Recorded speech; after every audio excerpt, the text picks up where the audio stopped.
Hmm. Okay, he doesn't really care. He started as a you know what, his file says that he started as a trader in rare books on Earth.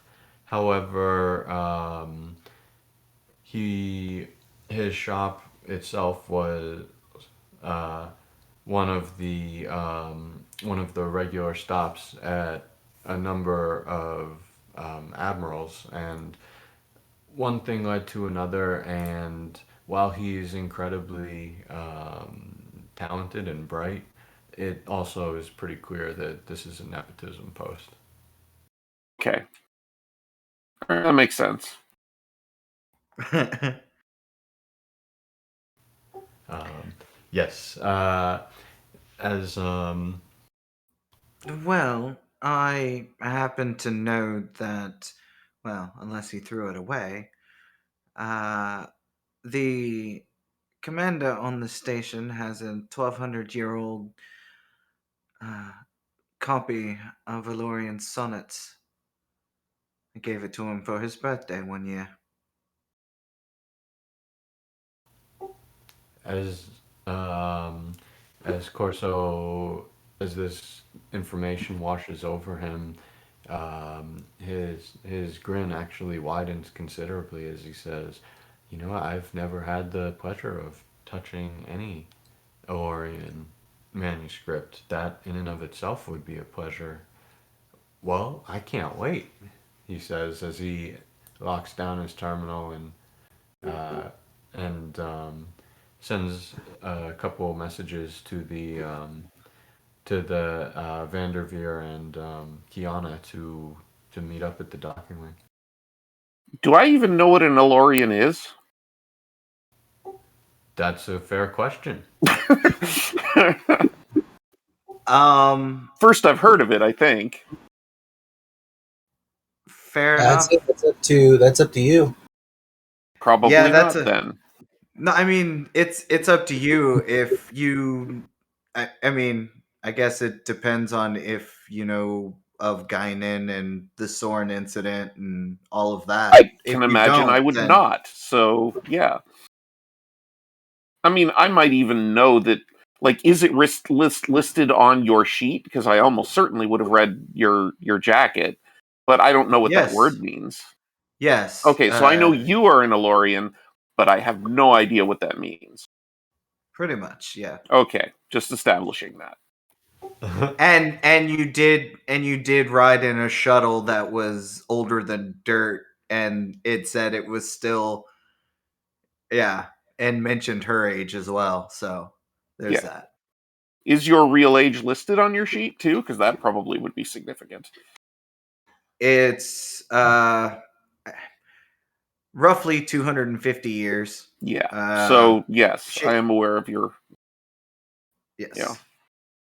ability to get senior discounts. Yeah, pretty much. And yet she still looks younger than you. I bet that has to Exactly. take you off.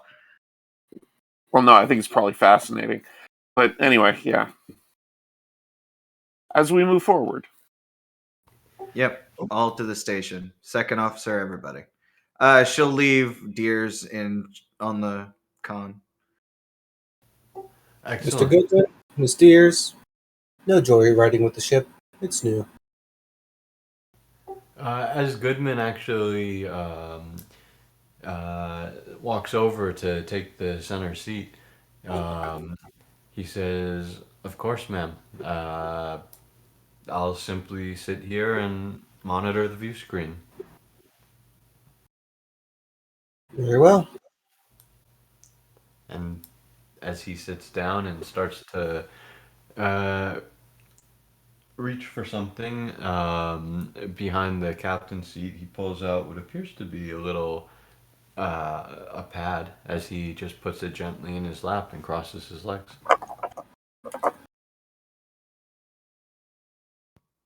Suddenly the bridge is filled with da na na na na na na na na na na na na na na. Oh no, he's waiting till you leave. I know. After we leave, that's what's heard. It's just a cacophony of Tetris music. And I'm gonna bring us to the airlock, and I'm gonna say that. Well, I should ask Kiana and Vanderveer. Having been summoned, are we heading to the airlock? Yes. Yeah. All right, fair enough. Just had to see if the mutiny started in session two, and as you guys get to the airlock and it starts to spin open, the oh, this is the wrong map. The bunch of you are greeted by what appears to be a kind smile as Dr. Mountain. What are they seeing? Yes. You see medical doctor. He is a commander, and he is balding, graying on the around the edges. But he is a human, and he stands about 6 foot tall. And he has a little goatee, and he smiles and nods to all of you and says, "Welcome to Deep Space 17." Ah, thank you. At least they sent somebody with manners, she says, smiling. Of course. Hello, Doctor. Yes, nice to meet you. And you are? I'm the XO, Desesharaj, Nice to meet you. Commander. It takes him a moment. Nira smiles at that and she says, Captain Nira Morgana. She says, putting her Nice to hand meet out. you, Captain. Welcome, of course. My medical facilities are yours to see and do it as you need it while you're here on the station. I would not mind taking a brief look at your ship while you're docked here if there's nothing else going on. But there are things afoot, and you need to know about them at some point. But first, welcome, and looks at another and says, "Hi, I'm Zachary Mountain. Nice to meet you." And he steps back. Is Vogel here? I can see Vogel. Just as you kind of turn back and step back, you can start see her rounding the junction from your peripherals. Yes, our XO herself will be here in a moment. Please, I don't want to block up the hallway for you all. Welcome. No, thank you, Doctor. I'm sure my doctors have a few questions for you, she says, motioning to the two civilians. Of course. Uh, Doctor? Doctor? Doctor. Nice to meet you. Nice to meet you. What kind of problems are you running into that you Uh, would require some assistance with? We can talk about that in a moment. Let me introduce you to our commanding officer, Lieutenant Commander Sarah Vogel. Hello. Hello, everyone. Vogel says, greeting everybody crisply, and as she looks to everyone, she says, "Ah, I see the doctor has um, been taking care of the greetings. I'm so sorry I'm late. There was some last minute station business I had to attend to." Did Arif It's all lose right. his moose again? I'm sorry. What was that? Did Arif lose his moose again, as in the hair product?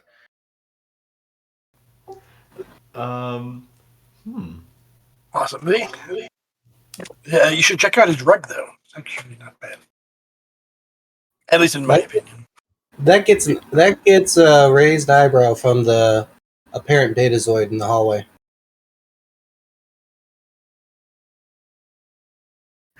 Ah, sorry, my manners. This You've obviously met Commander Desesh, and this is Lieutenant Commander Lawson, she says. And the stout Nice to meet you, gentleman Doctor. back the gentleman back there is Dr. Vanderveer. He's not a big fan of space, she says, Ah, stepping. well, He's going to throw Doctor up an emphatic thumbs up at that. Dr. Vanderveer, the Deep Space 17 is very much like being on a surface, so especially if you stay on the inner corridors, you shouldn't have any trouble. Although the Arboretum is lovely, even with the view. And Oh, lovely. Speaking of the Arboretum, Doctor, I was intending to take Commander Desesh and Lieutenant Lawson's around, but it Sure. seems some things have changed in the last few minutes. I was wondering perhaps if I know that you were going to give a tour to Doctors Vanderveer and Hikari. I was wondering if I could perhaps impose on you to um, bring them along as well, and then perhaps we can all get together afterwards. Of course. Yes, speaking of the challenges we have here, it's not dangerous per se, but it is ongoing development. So if the doctors would come with me, we can go to my med station and we'll pass through the construction. It should be pretty close to done. The commander's been doing pretty good for helping out the medical staff here. And but I'll show you my data and we can go from there. She nods. If because I'm trying to see if I heard this right. Vogel was basically asking to for the commander and lieutenant commander to go with the doctors as well. Yeah, basically everyone but you. Fair enough. She'll look and smile and say, Commander, Lieutenant Commander, why don't you go with them? It might be a good chance to. She thinks about it for a moment and says, maybe you'll learn something new, she says. Absolutely, Captain. Of course. Captain. At your leave. Oh, After you, please, Doctor. go ahead. Thank you. Vogel, Sarah, I'll talk to you later.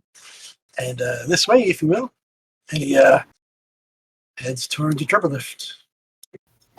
Kiana grabs Dr. Vanderveer's hand and kind of gives him a reassuring smile and a little pat on his hand of, come on, let's go, as we start to follow the doctor.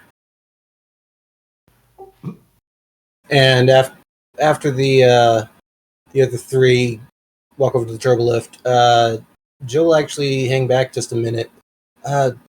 Captain, are you all right? You seem apprehensive about meeting the commander. Oh, no, it's not meeting him that I'm concerned with, she says. Oh. I've already met him once before. Actually, a few times before.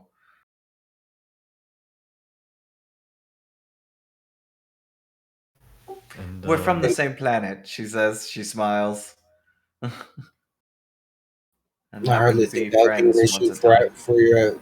for any apprehension, but is Am I hearing this, or is this like being done outside of my earshot? You're hearing this. Oh, okay. it's He's not my ex, she broadcast. says. Oh, Oh, you're this captain. Nice to She meet you. nods. She nods. Oh God, what lies have you been spreading about me now, Arif? She kind of just says to the void. It's okay. I would not take it. I would take it all with until I have met you. At least. And so you are quite pleasant. Thank He you. has not said much. He keeps to himself much. Yeah, he Jill would. will actually be a lot more quieter at this point when asking, that's not going to be an issue with this mission, is it? He's genuinely curious, not conniving or anything. If No. No.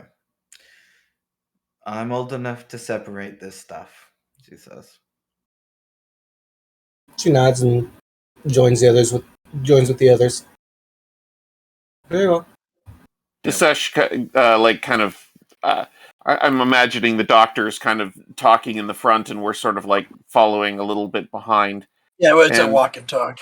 yeah, and like Disesh will like come forward as he has questions, but at the moment he just sort of looks to Jill, and this is like, you read apprehensive from that? I'm getting a distinct slap kiss vibe from the captain and commander.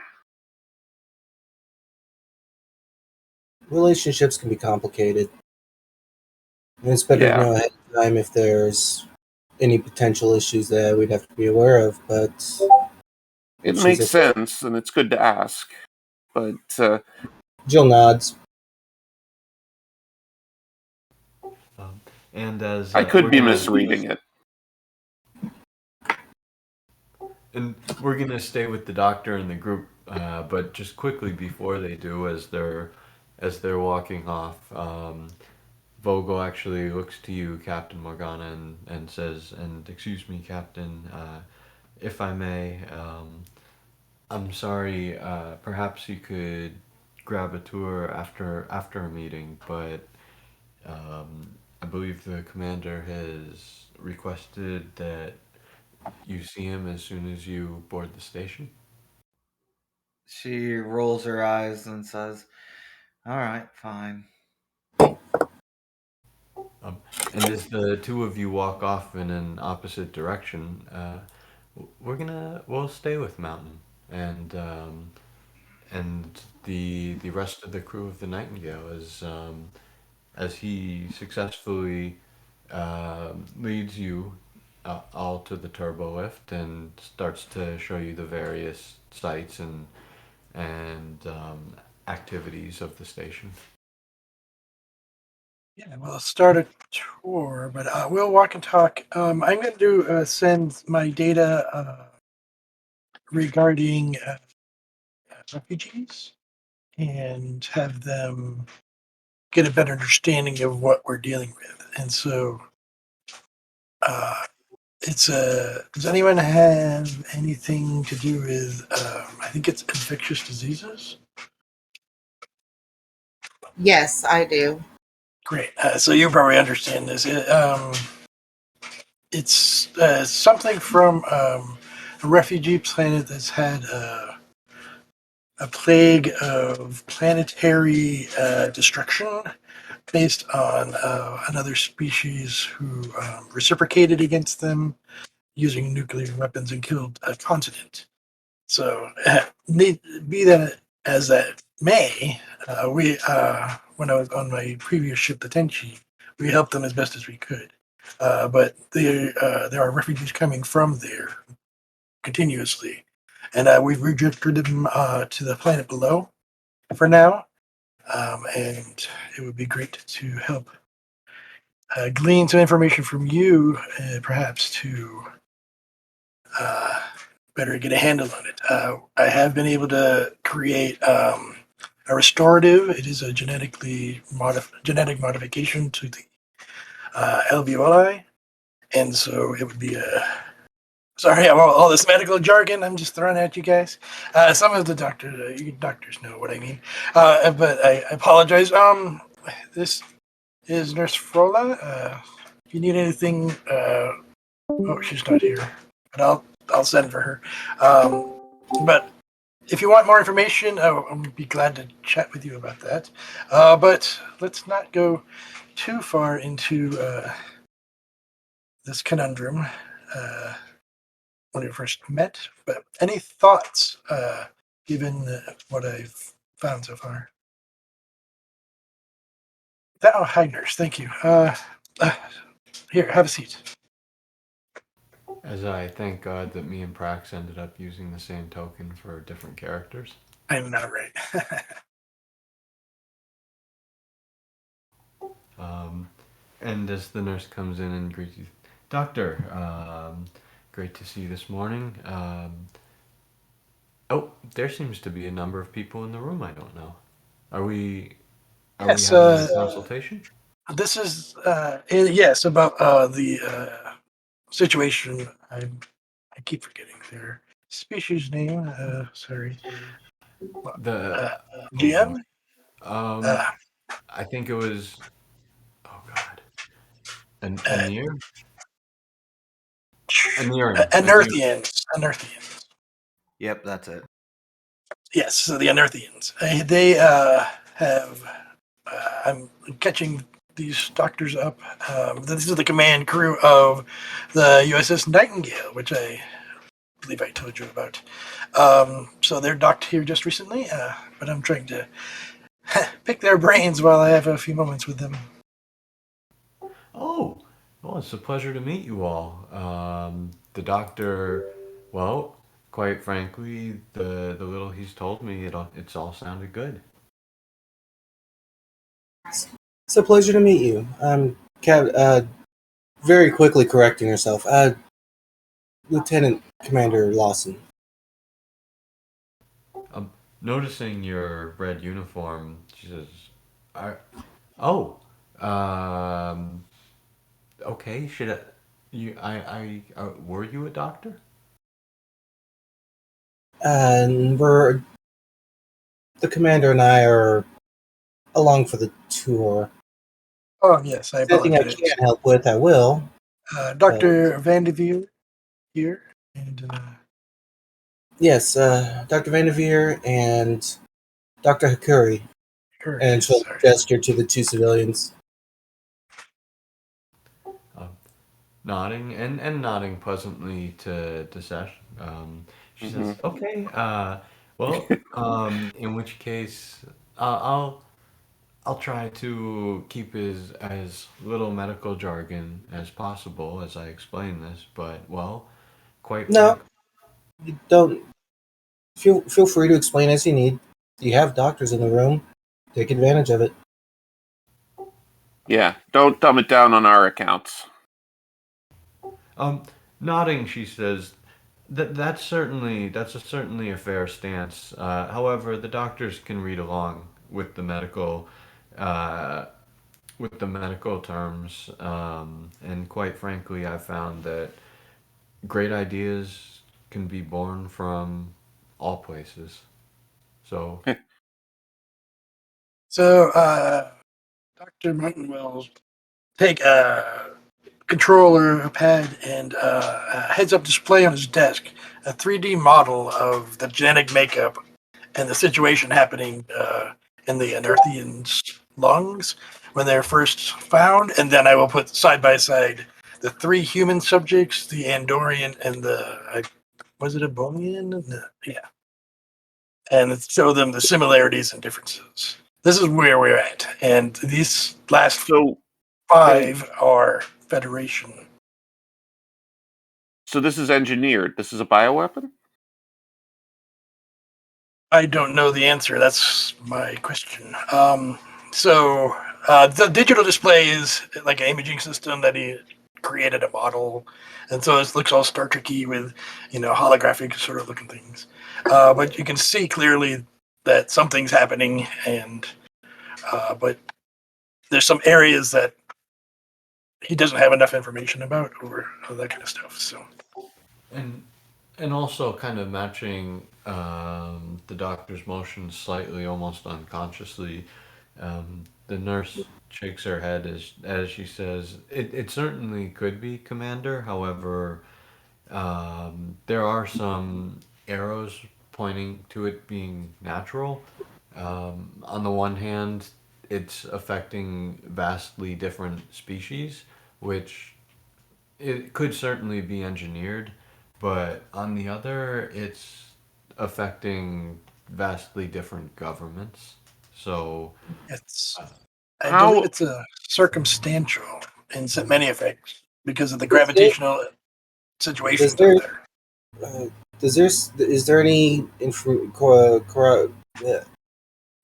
is there anything that connects those that are not affected? This is coming from the lieutenant commander. Not affected. Like, is there a common immunity? Or Common just immunity. Good question. I don't think I found any.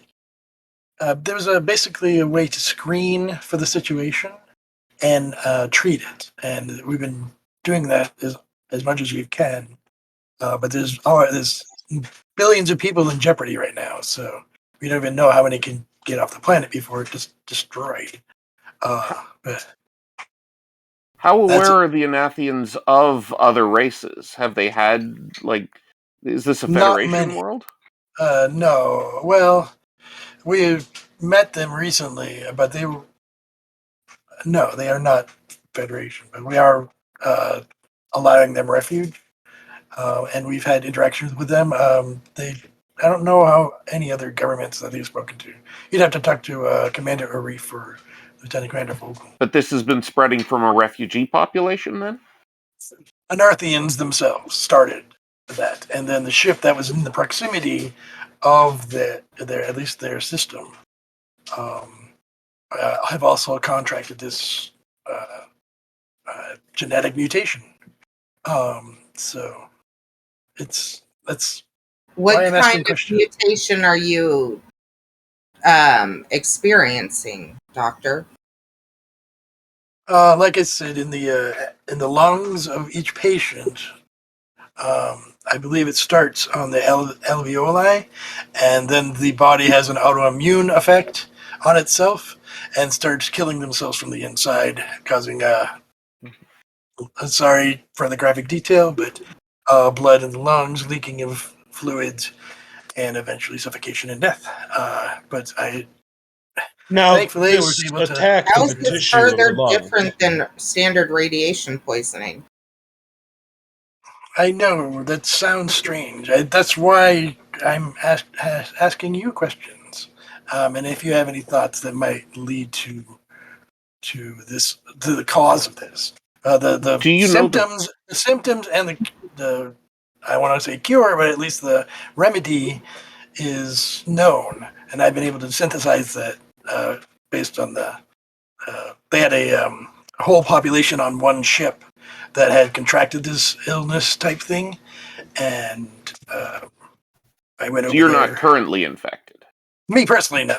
I'm not talking. No, these are uh, patients in the system.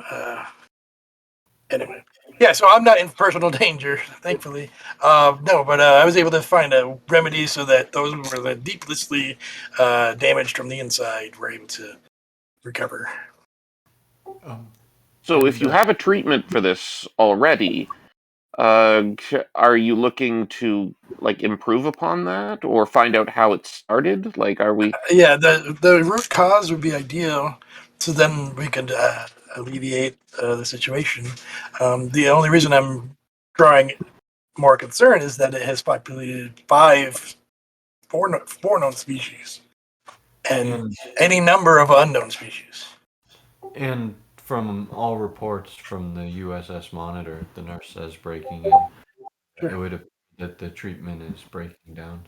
It was a temporary fix, but Then we have more work ahead of us then, because it acts rapidly. What is the current status of the monitor? Monitor. Are they here?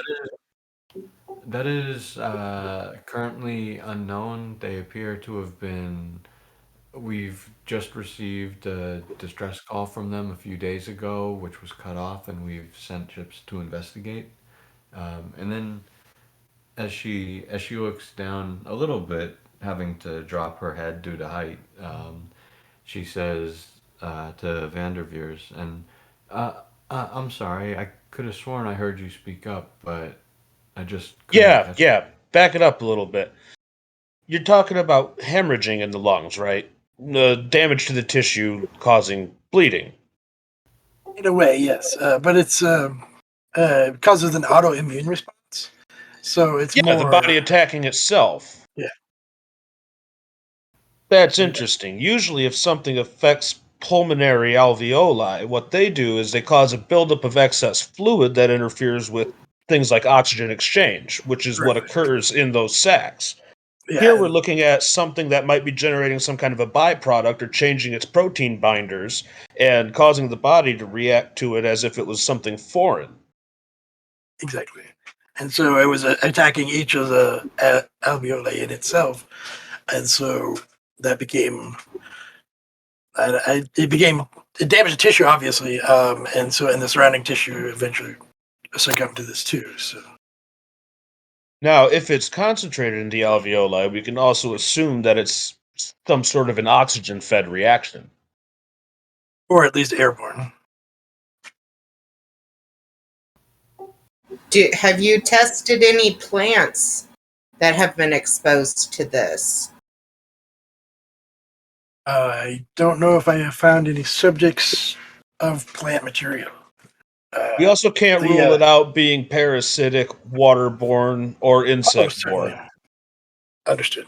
A lot of endemic diseases among refugee populations stem from being in close quarters contact or contaminated food and water sources. Yeah, they spent a long time getting to Deep Space 17. Um, we were only take we only could take some on the station. There was just too many, and so we have created shelters down there and set up places for it. Uh, Actually, it was the hull of I don't remember which ship it. So many of them these days crashing. Sorry, but the hull of one of them has been converted to shelters and stuff. I'm concerned because of the proximity, like you were talking about, not only in the ships that have come in and will continue to come in, but the populations down below on the planet surface. We don't have a full spectrum analysis of the uh, vegetation and insect, etc. populations of the planet itself. There's been ongoing investigations. This is actually a new planet for Deep Space 17. That's a talk for another time. We definitely need to get that information. Because we Absolutely. can't just assume it's localized to humanoids, that it could very well be within plant life or animal life, which is contributing to. Certainly.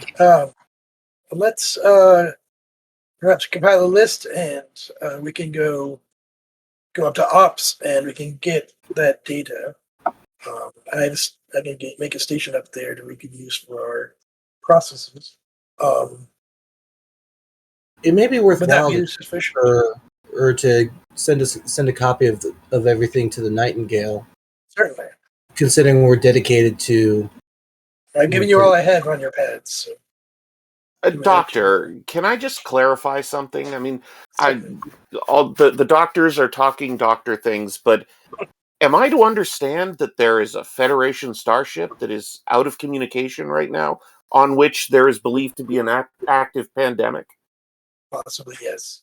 In addition to the ongoing destruction of the unearthly homeworld, in which billions will be affected. So Certainly. there's a lot of plans to get as many off as we can. But the time frame is short. Just feel like I would like to get that information to the captain of my medical starship. Certainly so. We'll walk and talk to ops.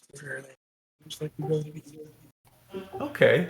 And One last question: what class of ship is the Monitor? answer hazy. Ask again later. I think, unless do you remember? Doctor? I don't remember, but What? Skip. Yeah, I don't remember. It is not a ship of the line, but I don't think it's a rust bucket either. So Probably a Luna or something of that nature. Maybe a Nova. so somewhere in the area of something like 400 to 500 people of a normal crew. Okay. Possibly, yeah. And as you guys start walking to ops, let me switch it to the Deep Space 17 map right quick, where Vogel, oop, put you guys all in sick bay, um, where Vogel has been leading the captain up to ops already, and as she has gotten there, thanks, Captain. As she has gotten there considerably before you, Vogel leads her up to ops, and at the door to Arif's office, she says, "Well, Captain, I'll be here." She almost sympathetically says, "If you need me," before going to one of her own console stations. Appreciate the offer, she says, and she'll walk into the office. Or she'll chime the door, because why not? Enter. She walks in. Uh, Arif. and as you see a bit of a shadow cross his eyes, he says, uh, "Captain." She smiles at that. Yeah, didn't think I'd make it here twice. Oh well. She goes and she'll sit down and cross her legs, puppy in her lap. And as he kind of fishes for a few moments of what to say, pretty much all that comes out is a simple "good trip." Mm, I mean, I've had worse, but really, a cargo freighter. You think my ship is a cargo freighter? She says, looking at him, kind of with a sneer. A cargo freighter, he says, genuinely confused. Did you I not think that my XO would tell me that your logs were on my ship? Captain, it's Starfleet. My logs are on every ship that has a computer. Yes, but those logs aren't made out of oak, you. She just grits her teeth. She And says something that the universal translators doesn't pick up, but he knows what it means. to which he instantly shoots back, "Oh, and I see we're still using that accent we picked up in London in the, what was it, 1800s?" Oh, please, I'm not nearly as old as you.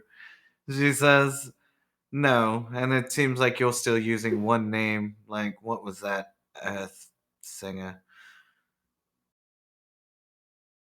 Yeah, it's because when you're important enough, one name is all that is needed to convey that. Or you're just full of yourself. Well, I suppose time will tell, but I'd say it's on my side. Eh, she shrugs. Right, well, we're here, so I guess point us in a direction. And he starts rubbing his eyes as he says,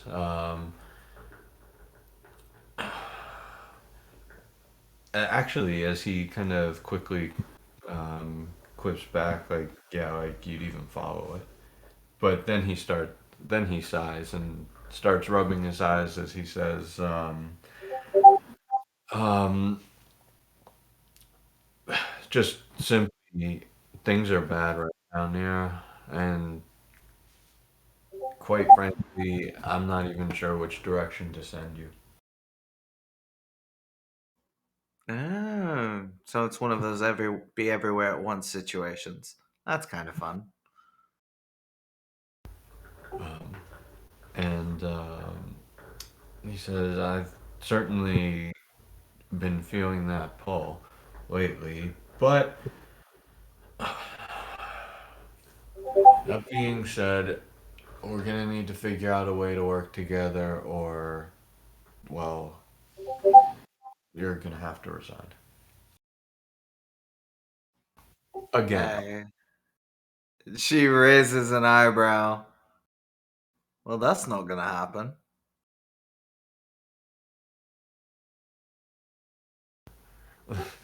Then we'll figure out how to work together then. Because, quite frankly, there's a number of situations that we're gonna need help on, and actually, as before he can continue, the office door slides open, and in walks someone you've never seen near it, but it is he's wearing the insignia of Rear Admiral, and as Arif turns his head to look at the office door, you can see him uh, simply look a little confused as he says, "Admiral Keller, had we a meeting?"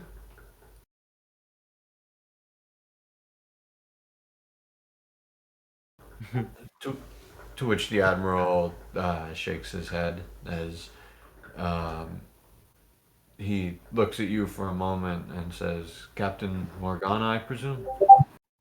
She nods. Admiral Keller. She smiles. Unfortunately, the man uh, doesn't match your your smiling face as he simply looks weary as he says, "Captain, I've just gotten off the horn with with Admiral Santos at Starfleet Medical, and he's quite frankly given me permission to present you with this. We've just received a distress call." Um, to which Arif breaks in and says, "Another one? Is it one of the habitat ships we sent out?" And the admiral quickly shakes his head as he says, "Captain, we've had a distress call from the sector we've been designating, or we've so far designated as Horizon 2." And he hits a couple buttons on Arif's console, and the little map lights up, and uh, essentially, you guys are here at the moment, um, and you guys wouldn't know about something yet, so it doesn't matter. But this other purple circle, that is a little bit to the galactic southeast, is the area that he is talking about. But I'm seeing nothing. There are no. Oh, there it is. Wait, no, uh, that's just a ship and station. What are we doing? oh, because I have it on the wrong layer. My apologies. I am so lost.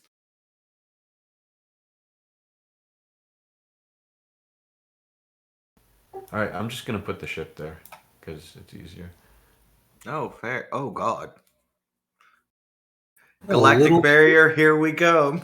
This is not the galactic barrier. This is not the edge of the map. This is just the map that so far I have for this. Oh, Um, fair. I thought that was no, funny. no, this is not the. I'm not sending you to the galactic barrier. We're nowhere near the galactic barrier. That would still be fun. um, but oop, as he as he looks at you, he says, we've encountered a distress call, and quite frankly, 17 has all we have are a couple runabouts left. That's way out of range for them. We've sent all the ships we have to assist other avenues, and we were hoping you would help us out. Quite frankly, we know it's not what you're designed for, but it's what? She nods. Oh, I have no problems with that, Admiral. Uh, I just have to finish up with the niceties here, sir. Um, and as Arif actually starts to look a little pleased at the prospect of you leaving, um, he Admiral Keller looks to Arif and says, "By the way, uh, Ambassador Wei was delayed." And he looks back to you, Captain Morgana, and says, I've also reached an understanding with the Admiral. I know that you guys are tasked out of Starfleet Medical, but with Deep Space 17 taking the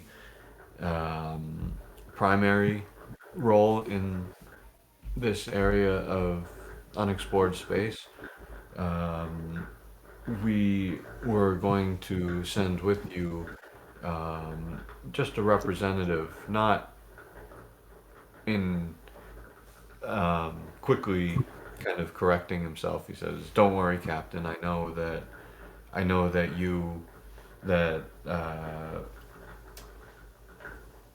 I was a captain once too.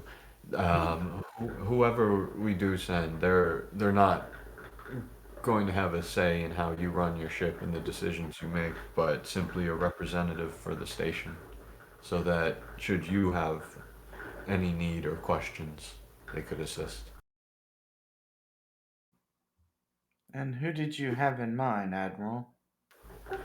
We had an officer, well, picked out specifically. However, due to some of the recent issues, there's been a shortage. So, um, well, luckily enough, I've got things mostly covered here, and he snaps his fingers as he says, I know someone who, there's quite frankly, myself included, no one out there who knows more about what's going on in the station than him. And as he pats Arif's back, he says, "Get packed."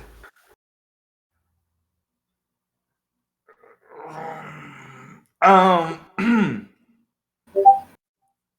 she has Ari in her hands. She has Ari in her hands. She has Ari in her hands. And for what it's worth, Arif isn't looking too happy either.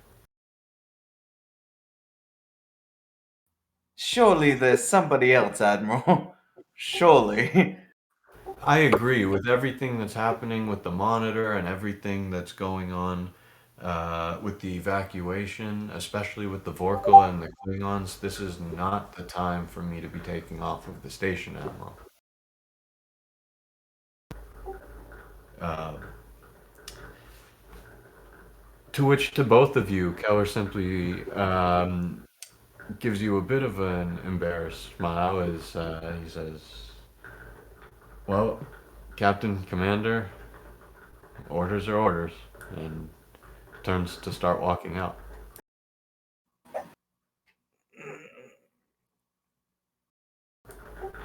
And assuming neither of you or none of you are going to stop him, um, as the admiral walks through ops and waits for the turbo lift, it opens up, and Is there like a water pitcher in the office?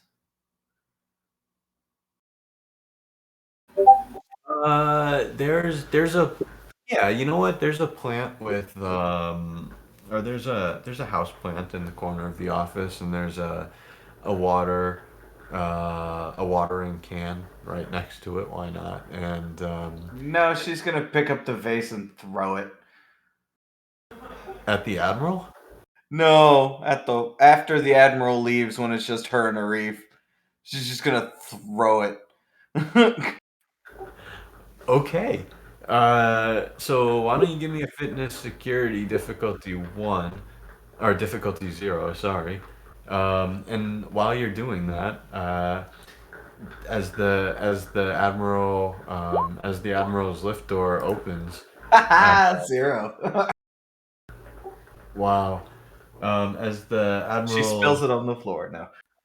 as the admiral's as the turbo lift door opens, uh, Dr. Mountain and company, you can all see the admiral is he simply says Dr. Mountain and kind of moves away for you all to exit. Admiral, nice to see you again. Always a pleasure, Doctor. I see Yes. you've been handling the Nightingale crew members. Yeah, I'm giving them the grand tour, mostly Medbay. Sorry for that, but there's important issues that they'd like to chat with the captain about. Of course. If you'll excuse me, I believe the captain is in the commander's office, and Oh, as expected. as he enters the turbo lift, and just as the doors close and you guys hear the cart moving downwards, all of you can hear this hideous crash coming from the office in which he indicated. I And- give Lawson kind of like a smug look, like I think that they're making out in there. Before this, we were doing our walk and talk about explaining search and rescue and the monitor, but Yes, actually, let's go. So let's actually go back about a couple minutes and just stay in that turbo lift. Mm-hmm. Well, So after you. I kind of lean over to Lawson and I'm just like, "There's a missing starship. Why are we talking about the medicine when we should be looking for them?" there's more than a few other ships out here. Yeah, the Deep Space 17 has 2 or 3 of her own, plus some runabouts, but we can't be everywhere. Yeah, and the Nightingale has an advanced sensor suite and can be tasked for search and rescue. Absolutely. I don't know what That's your main mission is. point. That's the point. Being tasked for this, we don't know if there's another task waiting for us out here while other ships are already performing the search and rescue. Doctor, are you aware of any other ships' activities in this area? I do know that some have been sent to Anarthia itself to try to get people off the planet. I believe somebody's on the monitor. We did lose a ship recently to some other extenuating circumstances, but the Evan Expanse is getting really rough, and be cautious with those gravimetric eddies out there. That they're pretty destructive. So, Would I be able to get the last known location of the monitor? yes, I'm bringing us to ops where all that information is. Great. I'll make sure Yes, that Lieutenant Ryder or whomever can give you your station number down. yes, absolutely. We'll get the last known location and see if we can help. But we'll also, if we're tasked for search and rescue, it makes the most sense. Not only are we one of the most advanced sensors, we're also one of the fastest ships in the fleet. We could cover a lot of ground very quickly, but and staffed to deal with a pandemic that jumps species.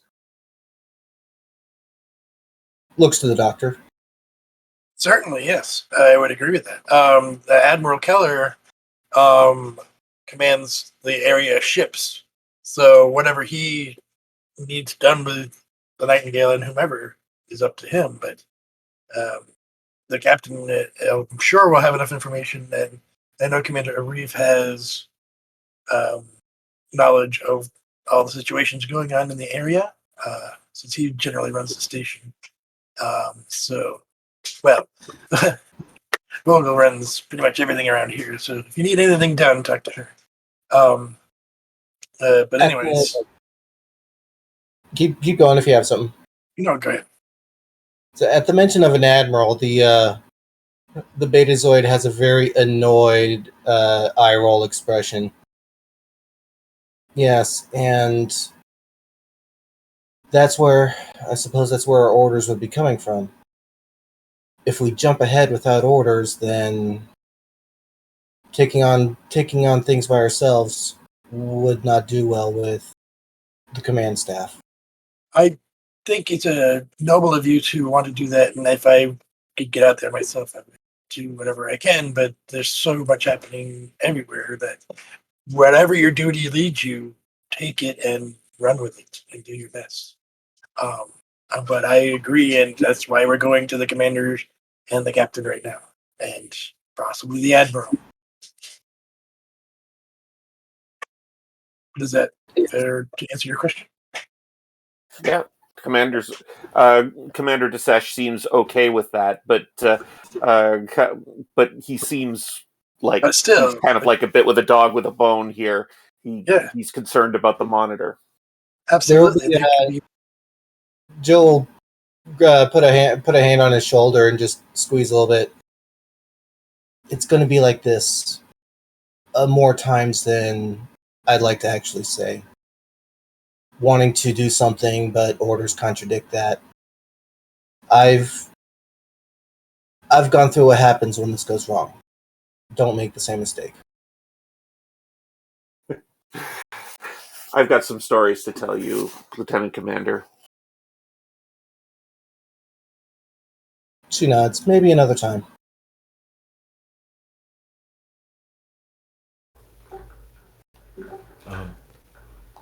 And as the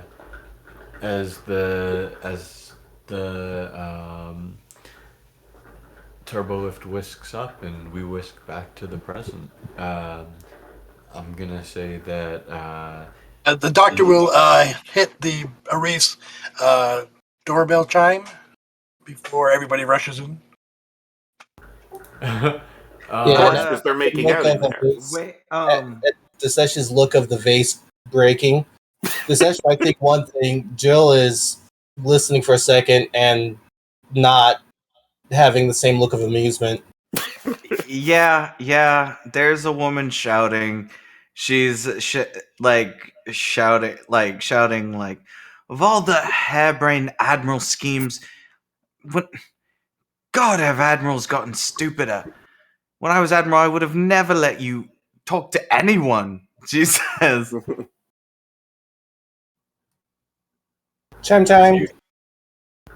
and as the Everything all right? We disturbing anything?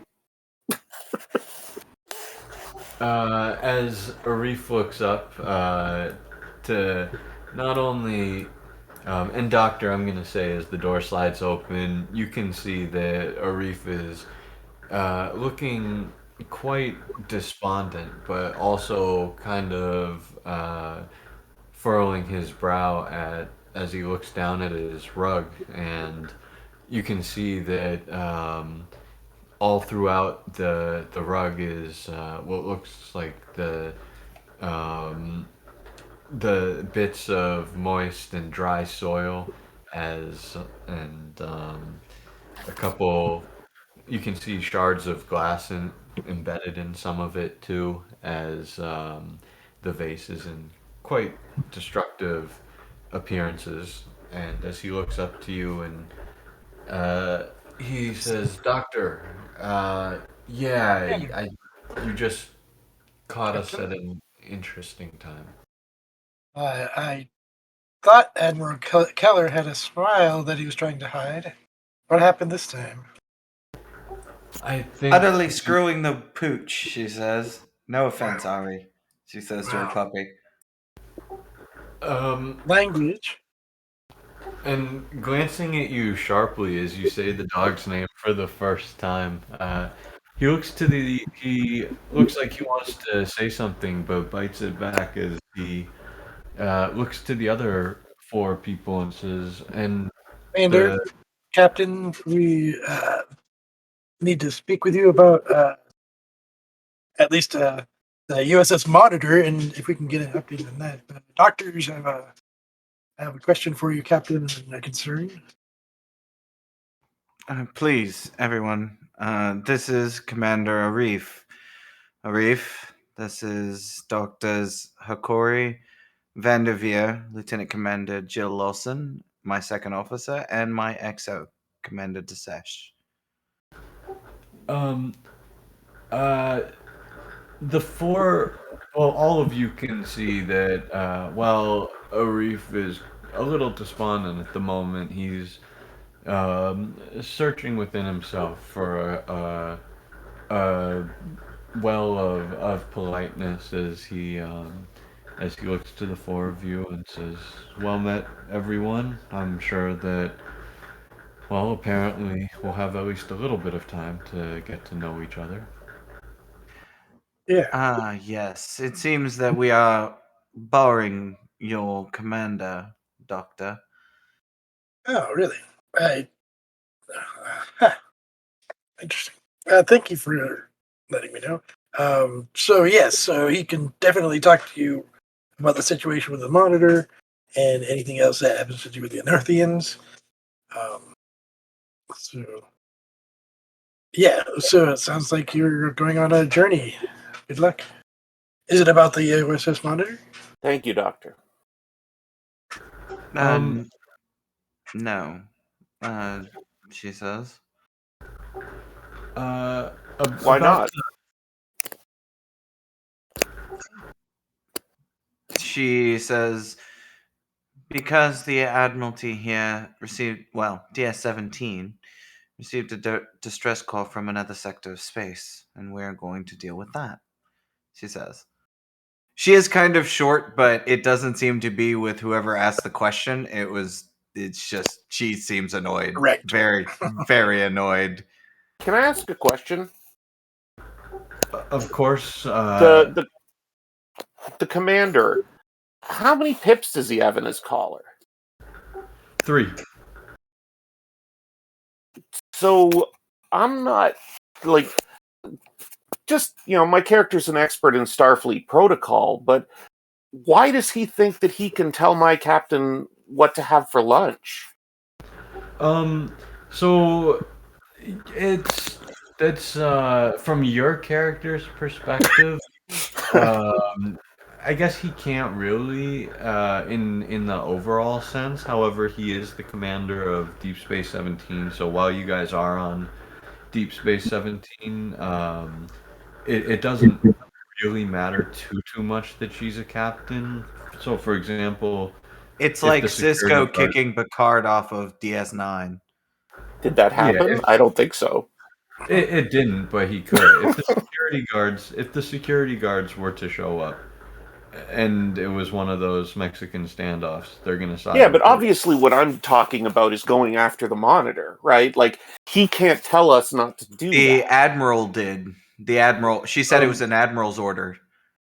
Yes, and speaking of the monitor, as you as that is going on, Nira, you see Arif take a quick glance to you and then a quick glance at the two civilians before returning his face to you with the raised eyebrow.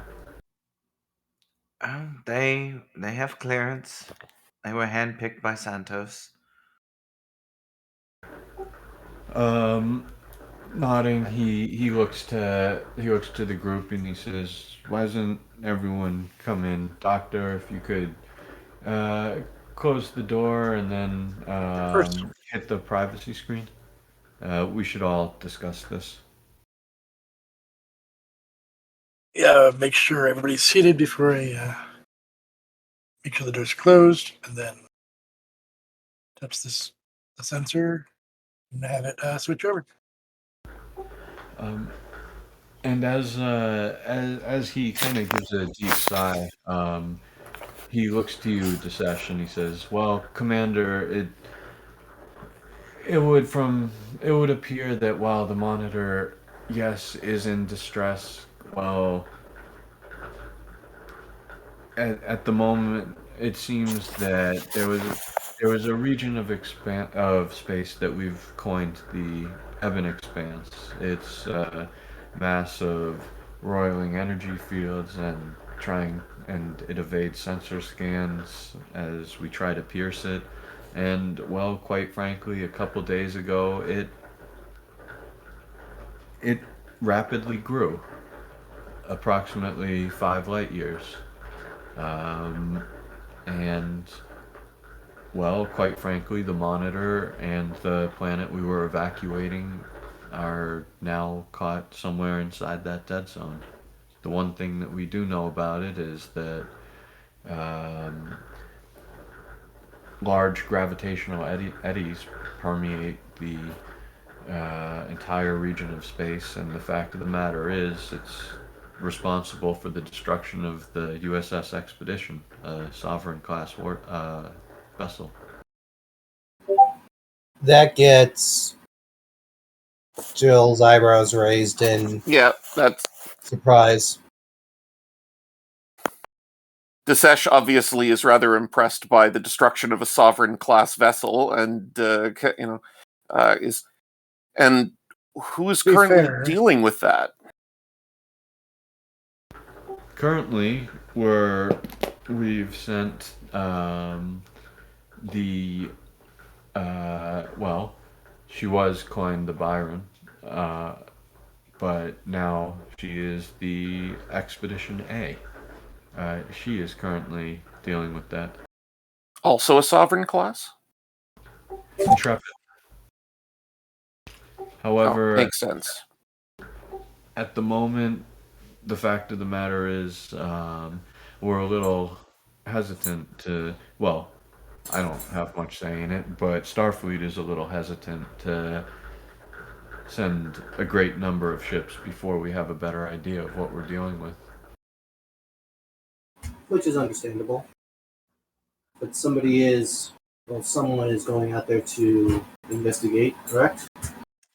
Yes, and it's the original, for the most part, the original senior staff and crew of the expedition herself. So I think they have a bit of a bone to pick with that region. All And right.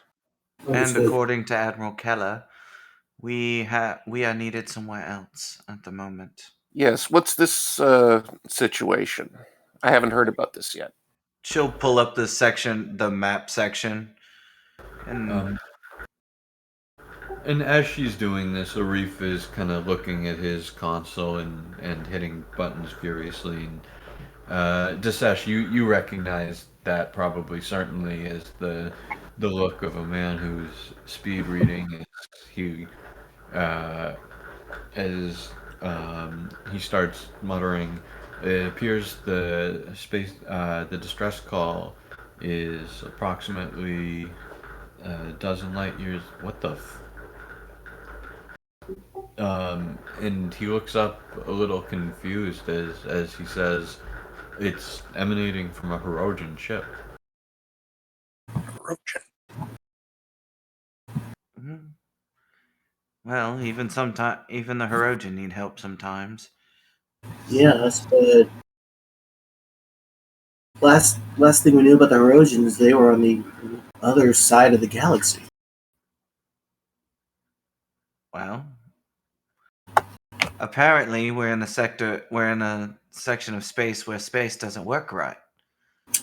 Oh, great. She says, looking back at her reef as a kind of it's a dumbed down explanation of the expanse. Space just doesn't work right. I'll make sure our sensors get inspected twice as often. Then She Um, nods. and Keep those power conduits working proper. I'm sorry. Say again. And make sure you keep those power conduits in the ship proper, because we don't want the same thing to happen to the expedition, to you all.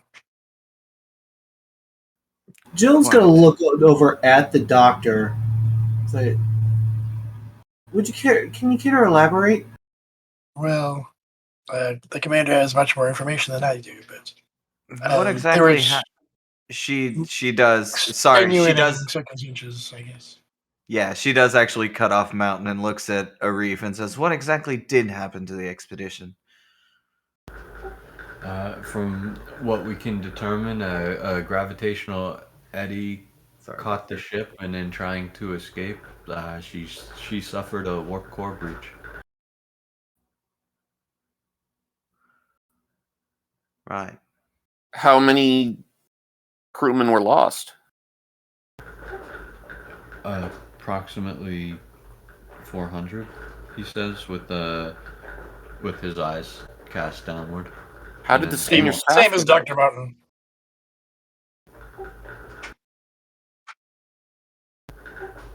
I'm sorry, say that again? How did the senior staff get out? The commander.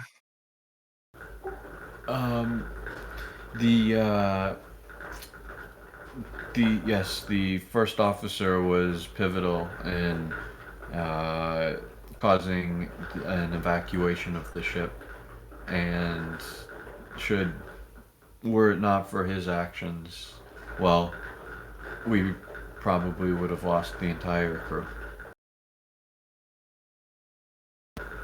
Their captain has been successfully court-martialed a number of days ago, and is now, from what I understand, awaiting or en route to. Serving currently. Yes, it's been quite the couple weeks around here. Troublesome to gets, find us. That gets a astonished look from the not the captain, from the lieutenant commander.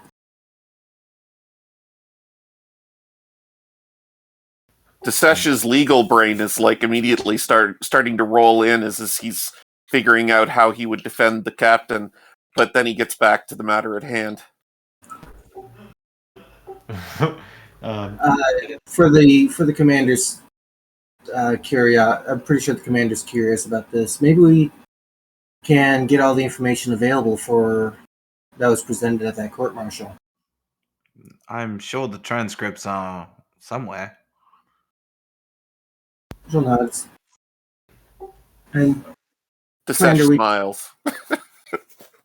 So Mountain will send a message to Vogel to gather all the information from all the questions that have been accumulating so far, and I'll have it sent to each of their pads and the night while we're in the meeting.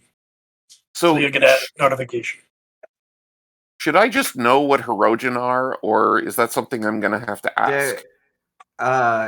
Actually, Desesh might know about Hirogen. They're a hunter species that likes to capture and hunt people. But that's the Delta Quadrant. I don't know that I would ever have encountered that. It depends on if he's aware of Voyager's adventures, or if he just got a. Mm-hmm. If it's a once and this over, is a perfect time for someone who doesn't know anything to ask, so that the audience can know. Fair. What's a Hirogen?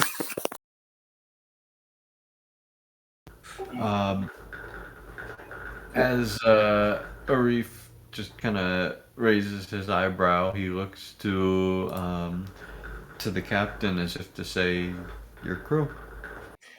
She nods and looks back at the commander and says, "They're a species of nomads. They are very into hunting, to the point of, well, have you heard the term, well, in this case, I'll use you. Bajorans are the most deadliest hunt. They believe that to an extreme in some cases." They hunt sentient beings. She nods. That being said, it's still a distress call, and we were asked by the Admiral to look into it. Oh. Got some reading to do. She nods.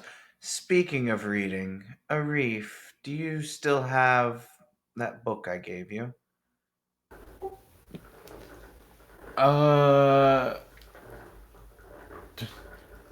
Looking like he wants to say no. He slowly nods his head in the affirmative. Good. Bring it with you. I have an archivist and librarian who would love to read it. As he kind of harums, the whole group can hear. Actually, no, sorry, too many people around to make that type of quip.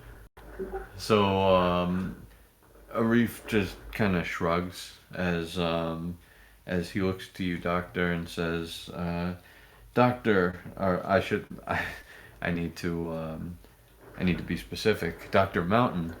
Uh, Yes.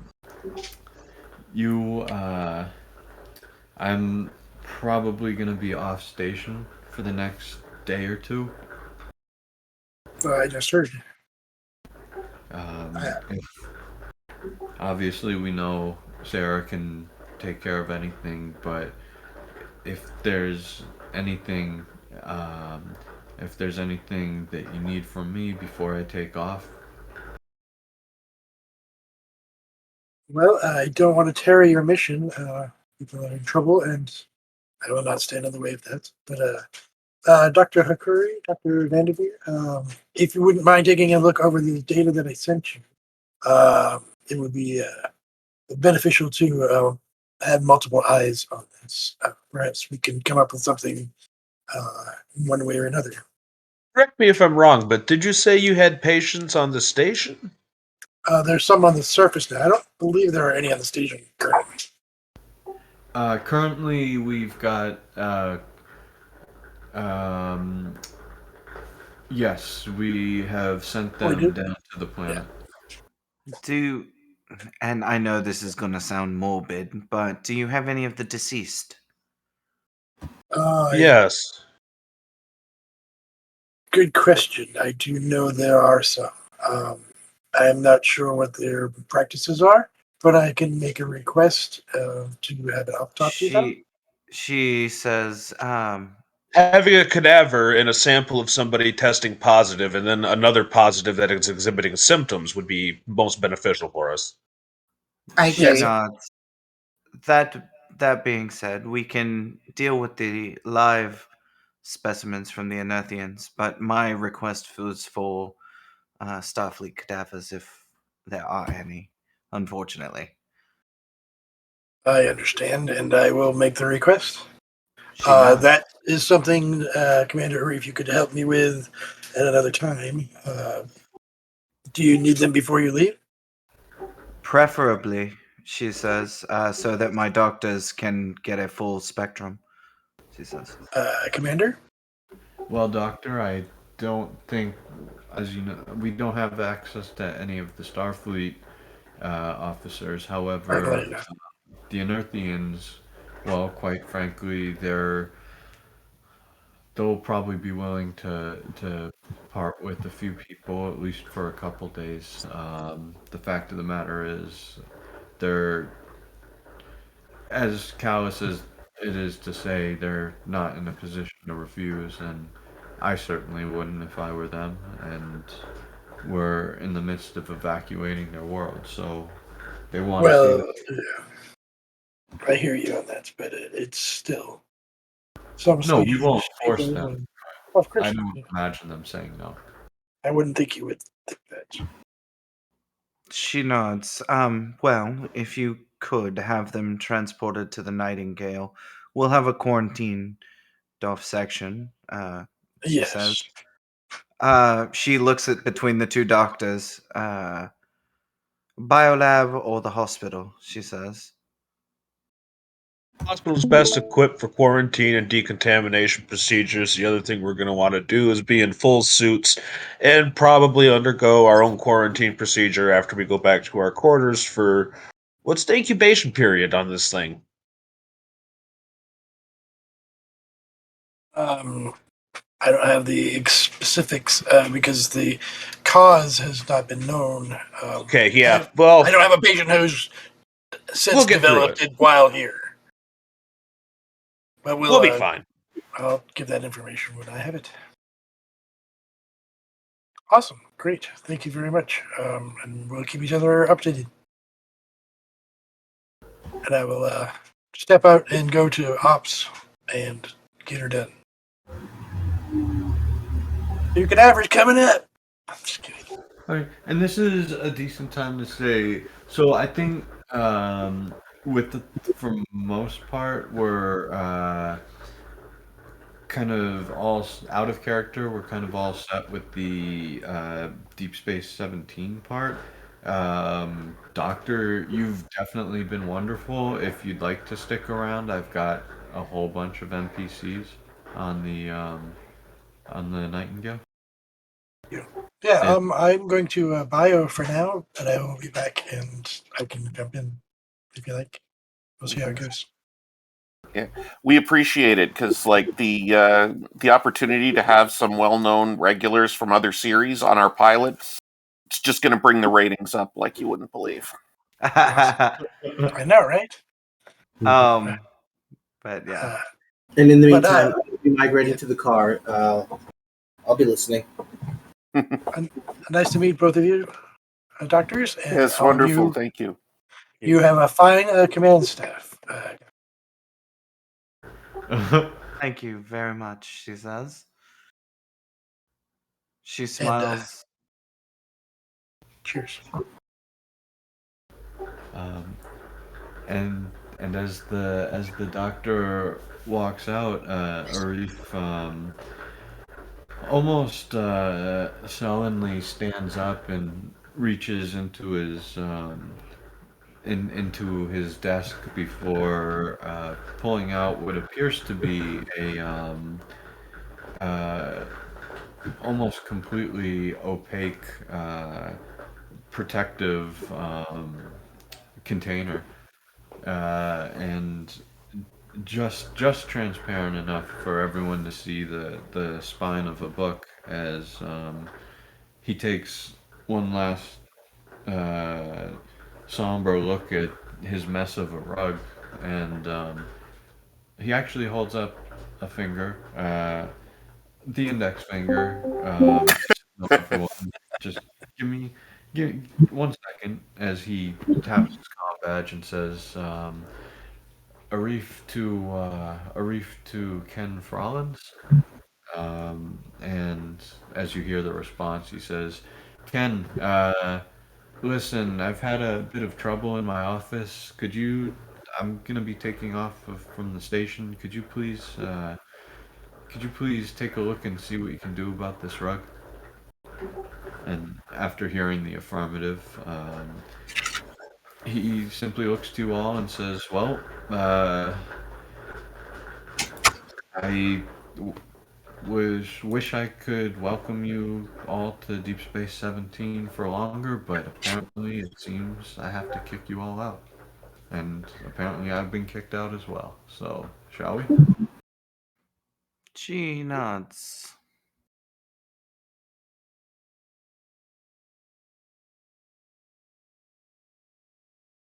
Very well.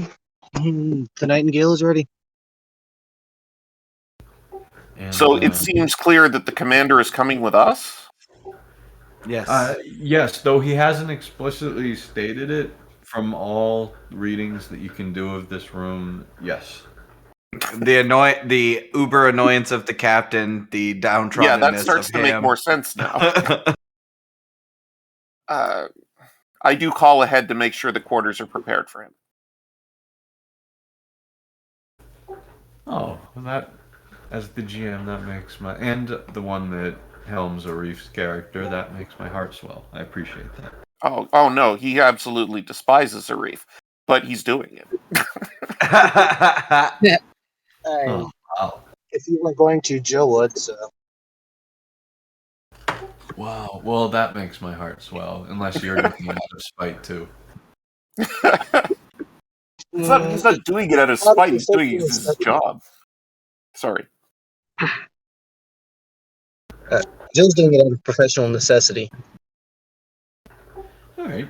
So, so let me bring this That's back right. to- My crew is ride or die. That's right.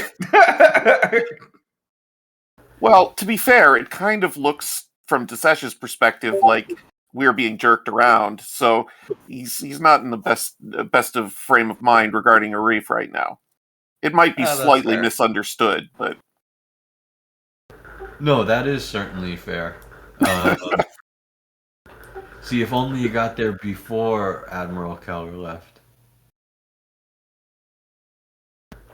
Um, and as you all kind of hoof it back to the ship and the Nightingale, uh, Arif says to you, Captain. Well, it seems like we've got a. I've had Sarah forward your ship the coordinates to the distress call. Maybe if you could, some point, you could call a conference room or gathering, so we can try to get our ducks in a row. She nods and says, uh, very, very curtly, "Yes, Arif, I know how to do my job." Um, just not really wanting to say much more to that. He kind of gives you just a stiff nod and kind of looks around the Nightingale, a little unsure of where to go. She says, uh, "Lieutenant Commander, if you could show the commander here to Mr. Corso and then to his quarters, I'll have Lieutenant Diaz set a course." Joel will nod with a fairly pleasant smile and say, I'd love to. This way, Commander. Um, and as Commander Arif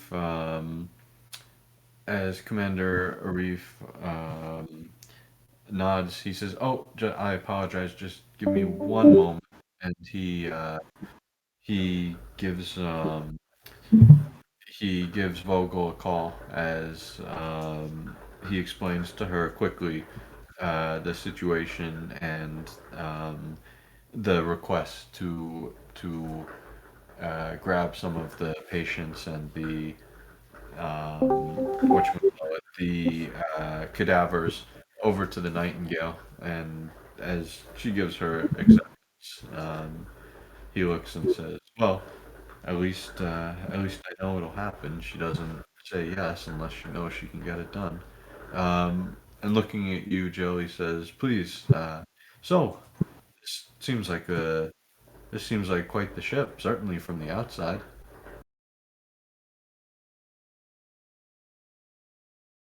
Oh, very, very much. Um, not only a new ship, but and Phil will go through a number of them. We are entirely prepared for anything that you may for state of the art labs, hospitals on the ship, and I suppose once we get settled in and get on the way, I can show you around. Um, Looking a little wistful, he says, while while I'd love to be around long enough to get to know a ship such as this, certainly one as magnificent, I just, quite frankly, don't want to be here. He just admits. Still not. I take it was a bad talk. Sighing, he says, "Well, you saw what happened to my rug. I waited months for that thing. And yes, it was a bit of a bad talk, though a lot better than one I would have expected." You were expecting blood and broken bones. Oh, she wouldn't do that. At least not when she knew she would have had to just fix it. I'll give her that much credit. But no, I was actually expecting Well, I'm just happy the dog didn't pee on my rug. That's not hard to clean out. Yeah, but it hurts right here, you know, he says, kind of grasping his heart. The mark with that is as much as I can understand is, I suppose your rug is safe and sound now. I'm sorry, I missed that. I suppose your rug is safe and sound now that everyone is away from your office. Yes, and I'm sorry. Give me 30 seconds. I know I have the background noise. I'm gonna move the hamster cage to the office. I'll be right back. So I have it? I talk a lot more than you do. I just didn't want you to get mad and go, what is that noise? Nobody said anything. No, I knew it was the hamsters. Oh, son of I'm yeet! I'm thinking it's Nye. She's the active one. Peter's chasing a mouse. I'll be right back.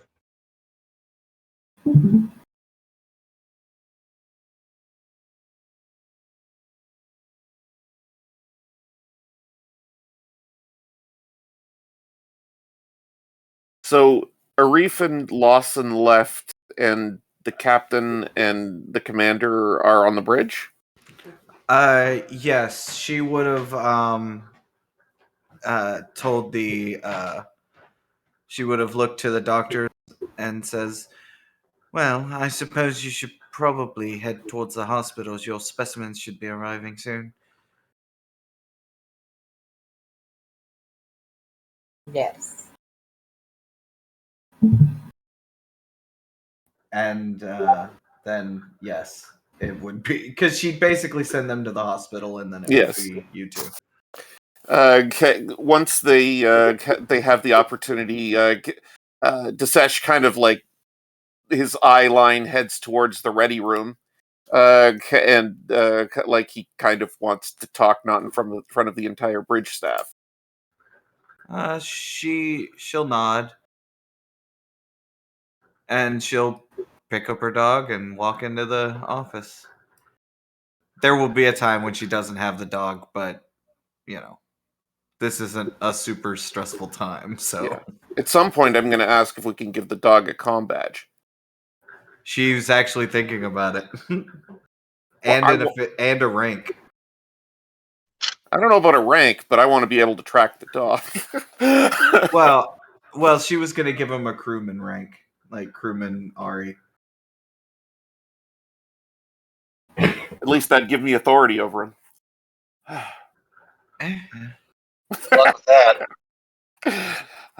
So we head into the room, and I say, Captain, Oh, there how you did go. this happen? How did what happen, Commander? I'm gonna need some context. I can't help but get the sense that maybe that meeting didn't go particularly well, and I'm wondering what you were upset about. Well, my ex-boyfriend is on this ship currently, Yes, and he is supposed to be doing the ambassadorial work between the Hirogen and I guess DS-17. She shrugs. they tried to find the most available prey. Possibly. I don't know. They might have thought it was easy pickings. They might have thought that perhaps the greatest prey lied in whatever the expanse is. Is this the commander's doing? No, it's the admiral's doing. Apparently, they had somebody, but they were needed elsewhere, and the commander was the only one, apparently. with a working knowledge of all of the situation. Hence, the Admiral decided he would be better use here for the time being. Captain, I wouldn't be going out of my way to try and understand your relationship with your ex, but you can understand that I feel like I've already experienced a lot of back and forth between the two of you. Are you sure that this is not yet another attempt by him to get under your skin? She shakes her head. No, I've had a rather prestigious career in Starfleet. No reason for Starfleet to try and stick it to me. And as far as Reef is concerned, he is difficult to handle, but he's not vindictive. At least not to the point of ruining somebody's life.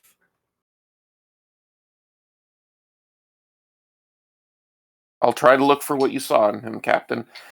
But and for the time being, we'll do our best to continue on the assignment we've been given. But I don't think it would be a problem for us to at least keep an eye out for the monitor. She nods. You can keep a census sweep out for it, but we But we're can't. going on our orders. I understand, Captain. She nods. She just kind of rubs the bridge of her nose. I served as an admiral for 40 years, and now I am stuck with my ex. Oh, the irony. She says. Captain, do you think it's a coincidence that all of the senior staff on the ship are have some sort of reason to be on the outs with the brass?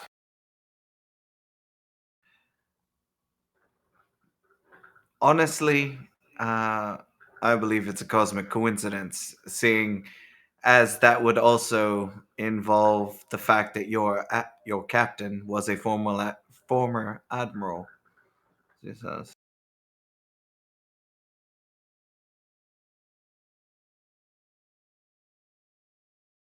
I do tend to have something of a conspiratorial mind, Captain. I'll try to keep an open one. No, the conspiratorial one is good. It may hinder sometimes, but it may also keep us alive. Just because you're paranoid doesn't mean somebody isn't out to get you. I'll certainly keep an eye out, and well, my instinct is to chew my arm off rather than get in between you and your ex. But if you do need me, I am available to run interference. She shakes her head. No, it's perfectly all right. I appreciate the loyalty, but please, Arif really isn't all that bad despite my differences with him. Again, I'll keep my open mind. She nods. Was there anything else you needed, Commander? I mostly wanted to understand that. I'll make sure that that we're our sensors are running full, and I'll let you know when we're getting near the Hirogen. She nods. Oh, can you get janitorial to make sure my lipstick is rubbed off of those oak logs in the cargo bay? I'll make sure that it happens. She nods.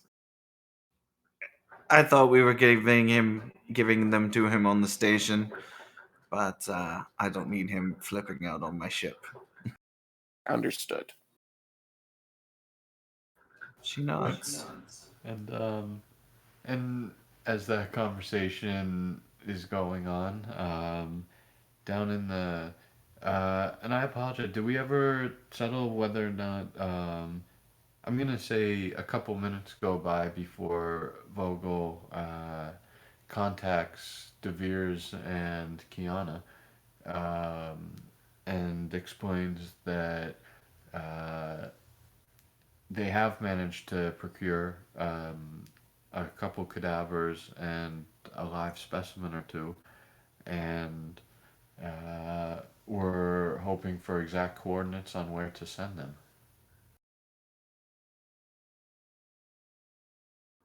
That is up to the two doctors. If Sylvic remembers, he's muted. No, I do. Yeah, I agree that they should be, because didn't you say So we taken would to have the a section in the hospital would be set out for quarantine. It's going to be at least 2 rooms. One is going to be for the cadaver. One is going to be for studying the tissue samples, which we will want probably a really nice microscope and a computer in there for. And we also got the live people too. I don't need live samples, just the tissue samples, rather than have the patient here. I was asking for 2 biopsies, one from a patient who was positive and one from a patient who was exhibiting symptoms. Oh, well, that's easier. Oh. That's cutting skin That's off. much easier. Okay. I said biopsy. I should have explained that better. I'm sorry. Yes, though I run a medical game, I am probably Yes. A tissue biopsy is a small sample, usually like they'll take a couple polyps, or in this case, a lung tissue biopsy would be like they would take a small sliver, enough just to get on a like a slide. thumb size. Yeah. Okay then. Um, as those are beamed aboard and the Nightingale starts blasting off, I'm gonna say that you guys are still within range enough of DS-17 that you guys can keep an open comm link to Dr. Mountain as you two are working on this, and the three of you can kind of keep your heads together on this one, as even though Dr. Mountain is removed from the area physically, um, he's We can work at the speed of thought. Actually, there's a way for him to actually be on the ship. He can control a hologram that looks like him Oh, well, what say, from Dr. DS-17. Great. Yeah, I'll go to the. I was meaning to go to the holodeck, so I'll do that. I quite frankly love that. So, Dr. Mountain, as you head to the holodeck of DS-17, suddenly the world shifts from the black and yellow grid that you're so used to, and suddenly you look around and see a pretty state of the art lab, as you can see Kiana and De Beers in the room, each working away. Doctors, what a lovely lab you have here.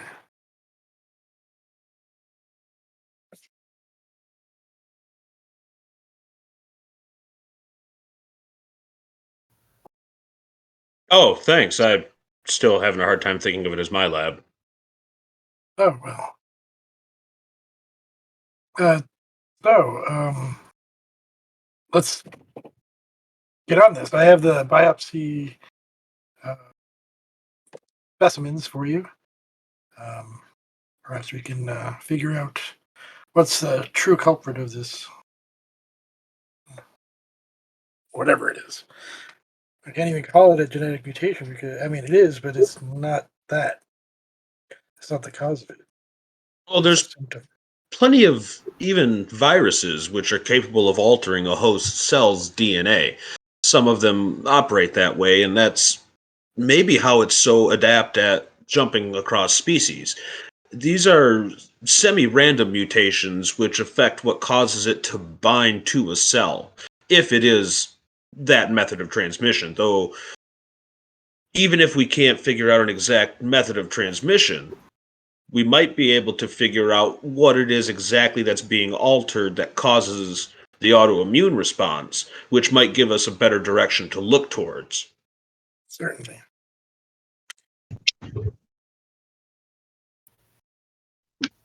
Um, so then, doctors, what's the first step in trying to First thing that determine I'd that? like to do is take a piece of this biopsy sample and have it processed. I'd like it stained onto a glass slide, and instead of looking for a cause, I want to look for what is the exact autoimmune response. What are the T cells and B cells, yada yada, doing to damage these tissues? Okay. Um, and the actual prep work of the slide is easy enough. Why don't that's actually a pretty good idea. So why don't you give me uh let's go with the reason medicine difficulty 3, and of course both someone and the ship can assist. Or I'll tell you what, I'll let either you get an assist from the ship and the doctor, or I'll let both doctors assist. I would like to use the doctors as opposed to the ship, if I would that like is what that as everybody well. else would like. I'll assist.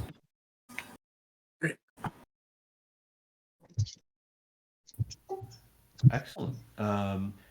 So as you put this microscope to your eyes, and for the record, I know Dr. Mountain, you're not used to playing with me as the GM, but uh, however you assist is going to kind of determine what your attribute discipline combo is going to be. So you don't have to feel locked into the same exact role if you don't want to. You can kind of tailor it through RP your own way. Sure. Uh, but but yeah, at least Dr. De Veers, or I'm sorry, Dr. Vanderveers, as you put your eyes down to this scope, why don't you give me a reason medicine D3.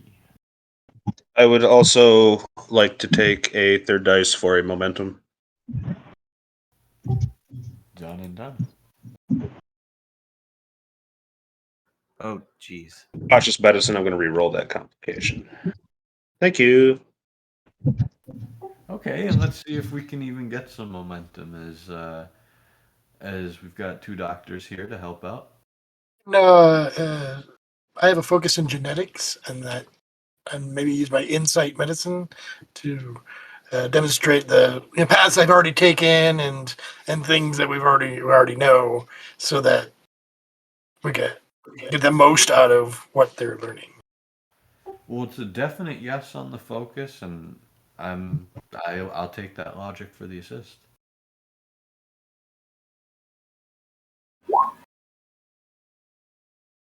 Okay. One What should the moment. complication range be set at? It should be at 1. Okay, just double checking. All right. Um, I had to do my own mental check. Like, did I raise it for some reason? I do that a lot. is insight in medicine okay to utilize with the infectious disease as the focus? Interesting.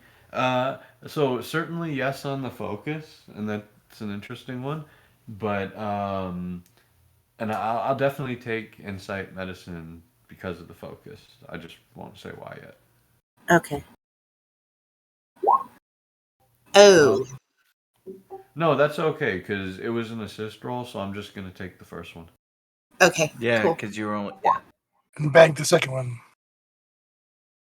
Yeah, no. The second one does not exist, although I wish I could.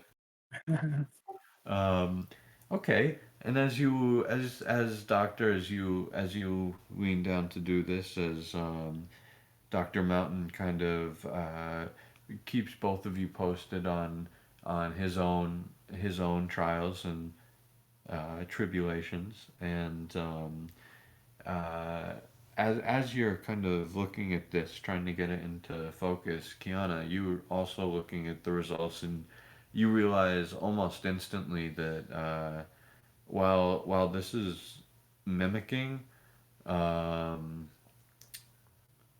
in some ways mimicking the appearance and effects of an infectious disease, there is you can almost conclusively rule out the fact that this is an infectious disease, as Dr. Vanderveer, you yourself look, and as you start to get a lot of the same results that Dr. Mountain did, perhaps the state of the art labs of the Nightingale versus the, well, state of the art but slightly less state of the art computers of Deep Space 17, you're able to get a finer resolution, and as the other two doctors can see what you're seeing on the blown up view screen or console screen,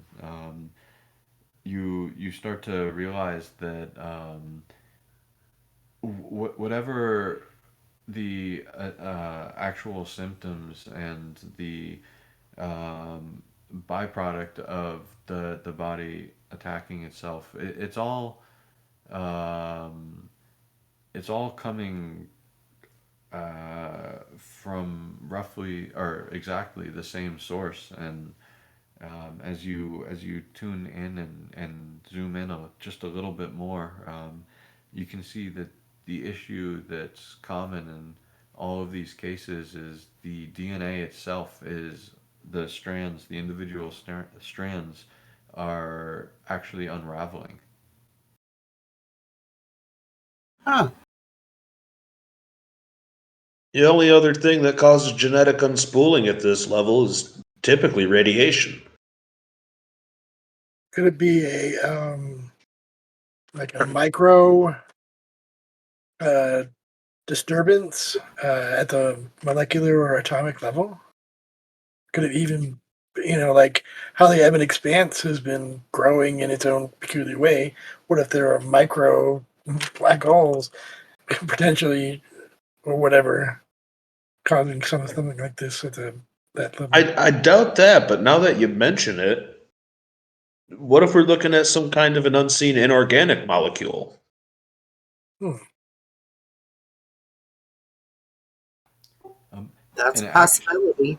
Think like cellular heavy metal poisoning.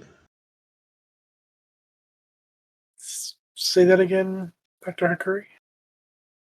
I I said that is a possibility. Hmm.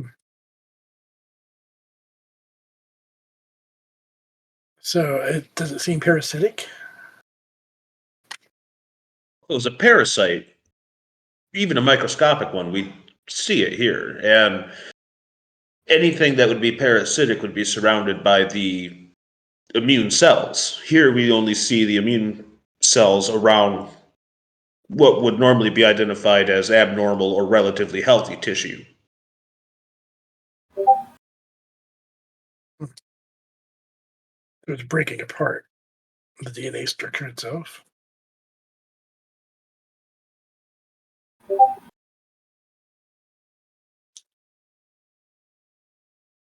But have we detected any radiation or any sort of source radiation? um, so I'm gonna give you guys that answer, which is no. But on that thought, I am gonna flip over to the bridge as you guys puzzle a little bit on that, and and Captain Morgana is in her ready room, and as the oh no, it doesn't. So as the ship is hurtling towards this distress signal, and you've been cramming to sesh, it's going to be a Mm-hmm. difficulty 0 All for you right. Okay. We have one momentum, right? We have two. Two at the moment. Okay, I'm going to spend one just because I think that I can, like this being right in my wheelhouse. I figure I can probably gain us some. So, What is the session? Desesh is currently boning up on Hirogen. He wants to know how to interact with them, and he has cultural familiarity, so he's particularly good at learning how other cultures interact because he figures he's going to end up on an away team. So, I was gonna yeah, I say you don't. broke up a little bit, but I think Jill's still escorting a reef around. So Mhm. sorry. All right, here we go. Yep. Sorry. Oh, sorry. How this went. Okay. Okay. Clicking over. How did I do? Oh, geez. Okay. Real good. All right, so that means I got 3 more momentum, and I guess I know stuff about Hirogen now. So question: you as a player, how much do you know about the Hirogen? I've been sort of perusing their memory alpha thread in anticipation for this, and I think I saw like one episode that involved them of Voyager at some point. Okay. They're Then the hunter people, that particular planet of hats, from what I'm getting. yes, and you did pretty damn good. So you would pretty much know most of that. Mm-hmm. And but yeah, the long story short is they are a race that is built on the thrill of the hunt. Um, they're nomadic. They typically travel in small packs, and they essentially live for the hunt. Their culture and is all tied around finding more and more difficult prey um, to essentially uh, hunt. Mm-hmm. And by the way, just funnily enough, if you were to look at the post DS9 logs right now in what happened to be great timing, um, you all get as you're on the bridge to Sesh, suddenly you get an emergency broadcast from DS17 from the office of Rear Admiral Felix Keller, and it says, "Attention all vessels in the area around the Ebon Expanse. Due to the ongoing threat of an unknown magnitude, it is advised that travel within 5 light years of the Ebon Expanse should be avoided at all costs. Starfleet vessels are currently aiding those affected by these new developments and may not be able to assist those caught in the wake of the catastrophe that is now unfolding.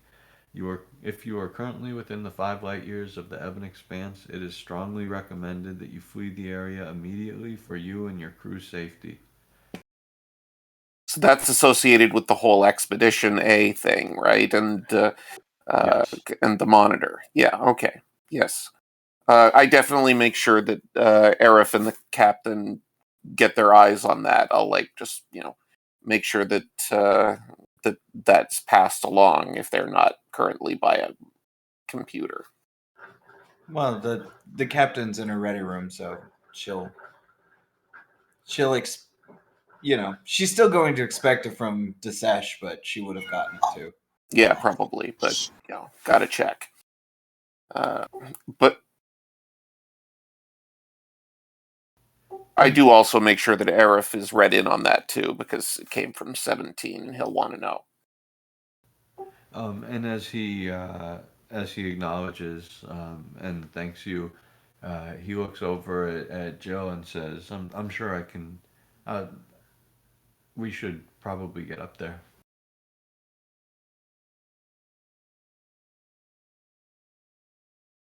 This way. Nearest turbulent off the bridge. And just because I do love a good convenience. Desesh, moments after that transmission comes through, and you send it through, and the captain starts heading to the bridge, and the turbo lift doors open with Jill and Arif.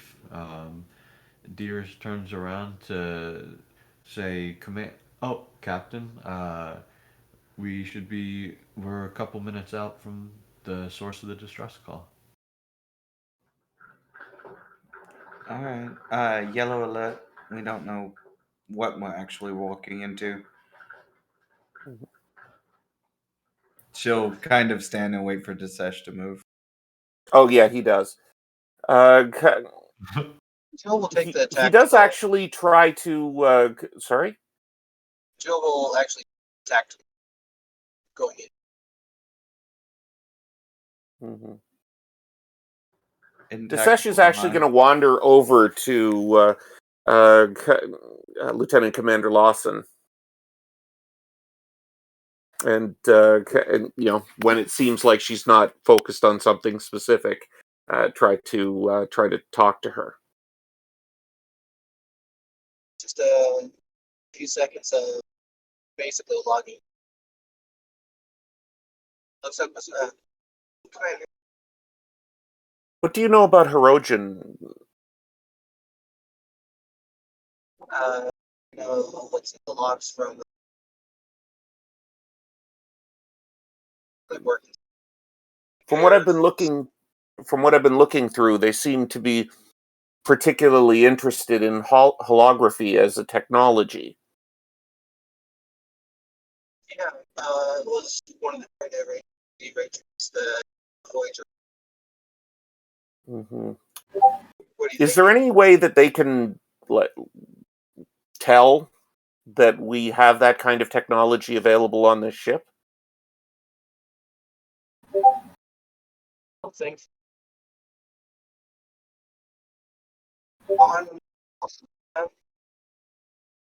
Probably. However, if they look a bit closer, it's very likely. Jill sounds like she needs to restart the Discord. You're getting roboty. Mm-hmm.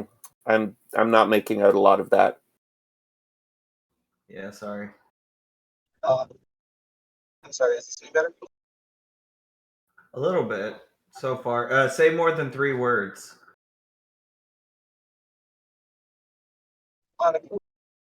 Yeah, nope. Yeah. Stand by.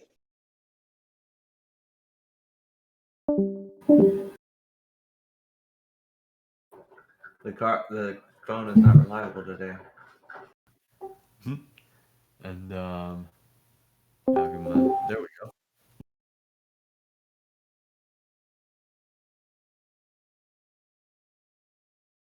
How we doing? Any better for anyone? Yeah, try to talk a little louder. You're really quiet. You're very quiet. Oh.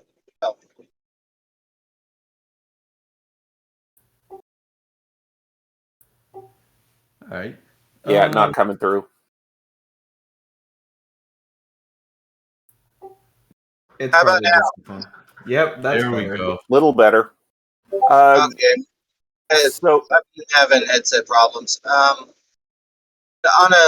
a cursory scan, probably not. But if they looked any closer, it would be very likely that they can pick up the hollow emitters and all of the holographic work.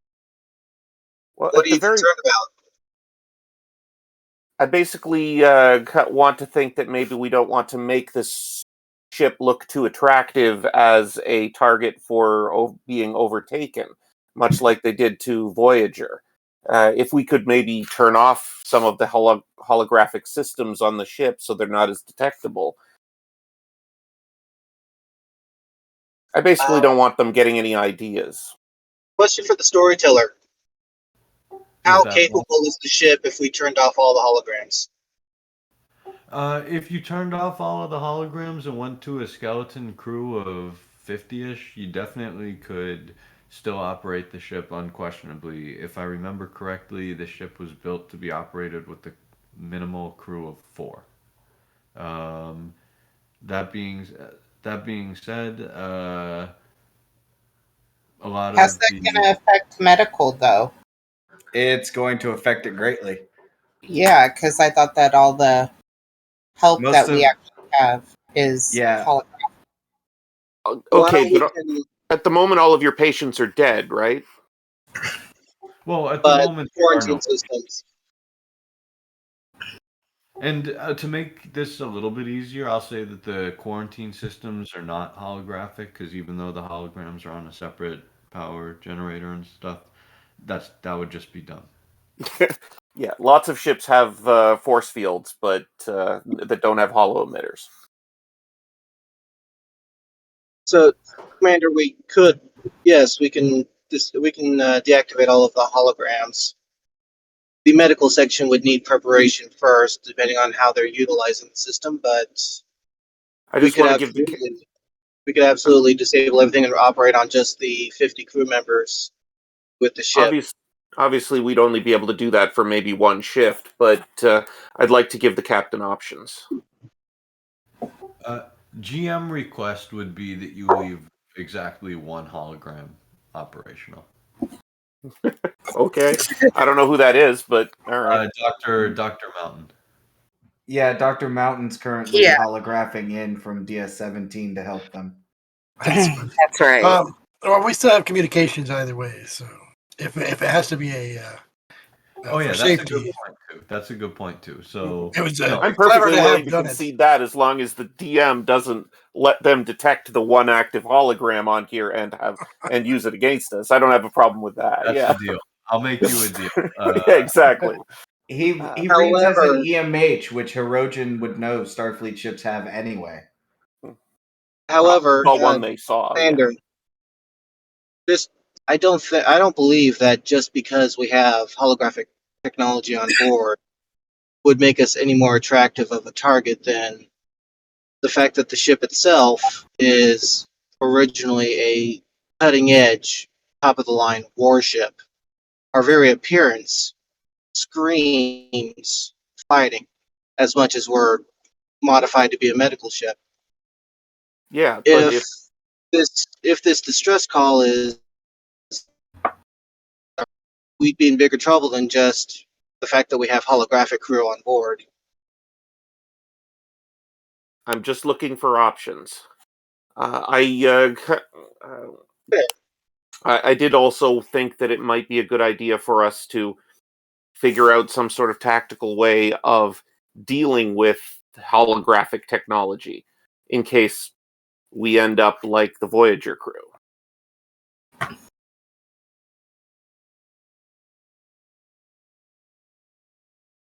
if they come on, the two ways that they could use the holographic technology against us is either some holographic core, computer core in itself, well, cores because of the multiple ships, or transporting aboard individual holo projectors themselves, which are rather bulky, even the most modern.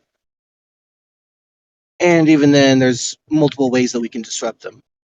Well, let me give you a specific scenario that I'm concerned about. If we have a diplomatic negotiation with the Hirogen and we end up over there with an away team, they have a tendency to take Starfleet officers and throw them into holographic death matches. So if we had a means of, circumventing that at our disposal, that might be helpful.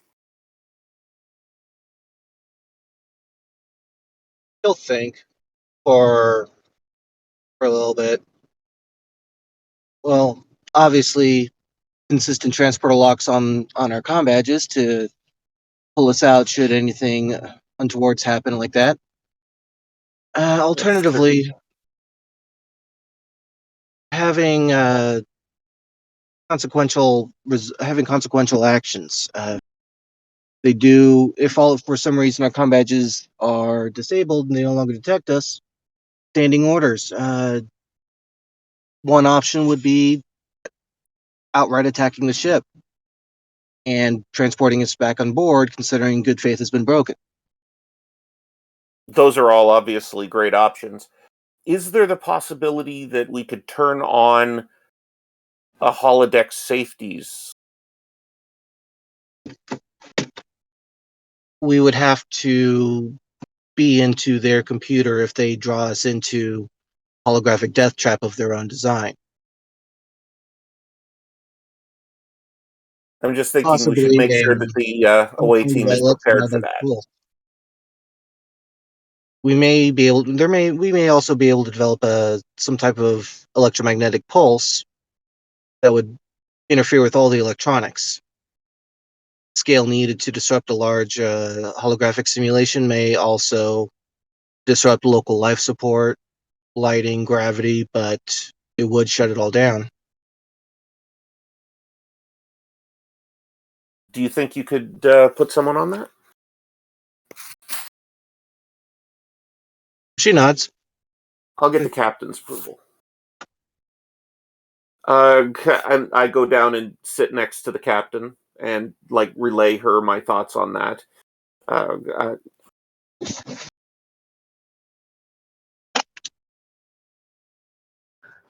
just think that it would be good for us to be prepared in the event that things go south with the negotiation. We do, after all, have an ambassador on board. This is also answering a distress call. So at first sign of this not being at the first sign that this is some kind of a trap, then obviously the other conditions would kick in. Mm-hmm.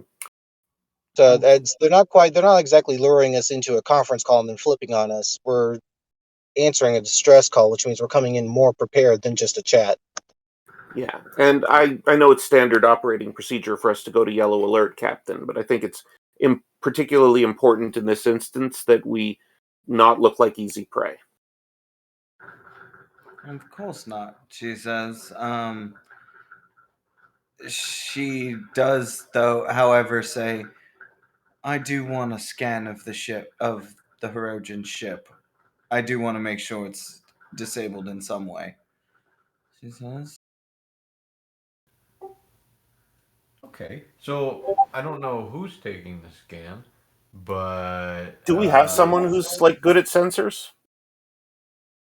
Our second officer, who is the chief of all of those departments. Yeah, Jill's built to everything. You're breaking up.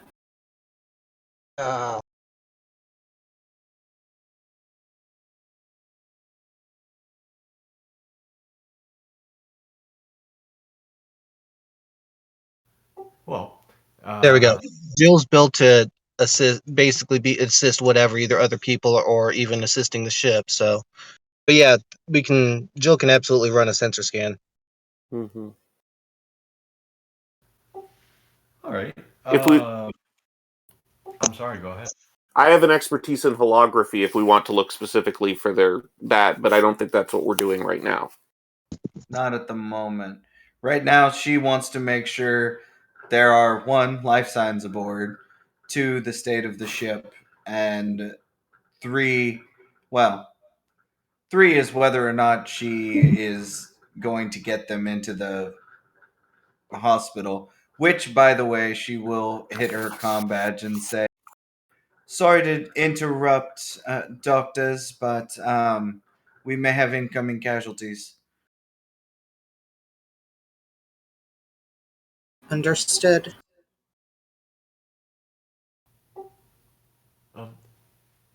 We'll get things prepped.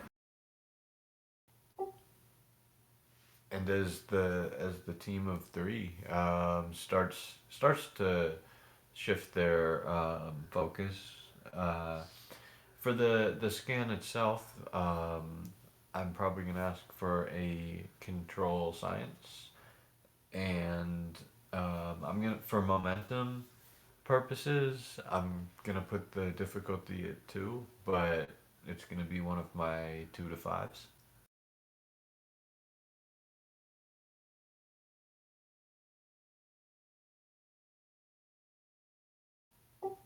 And of course, Take momentum.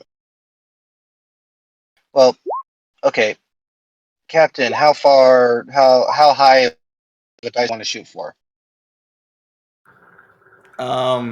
She wants as much information as they can get, so have at it. Can I assist with command? Just, oversight? All right. So would that be command control? I'd Presence. probably do presence command. Okay, Or presence command. for that. All right. Yeah, momentum and 2 threat. We'll take 4 dice on that. The ship is going to assist. Princess, if you could please, 4 dice, complication range run, control science. Let's see. And for the Okay.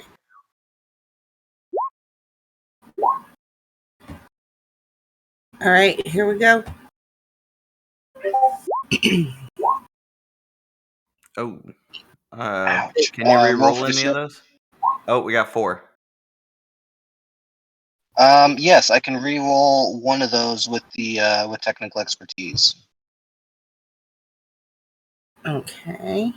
Switch it to 1 and then roll it. There you go. 5. There we go. all right. Commander Desesh's impressive knowledge of holography is is apparent. Okay. So How do I sound, by the way? wonderful comparatively. Better, yes. Yes. Okay, I just got to take the car off my blue list, apparently. And as your fingers start to dance over the console, Joe, and you start to send the scanning beams out, um, the commander leans over to see what you're doing, and kind of actually just because he's been so interested in holography lately, manages to rule a couple things out with your suggestion as you kind of start feeling some determination to get this correct. And as the results come back, you see that one, there's no life signs, and the ship is on emergency power. You can tell that there's an abundance of frozen water throughout the ship.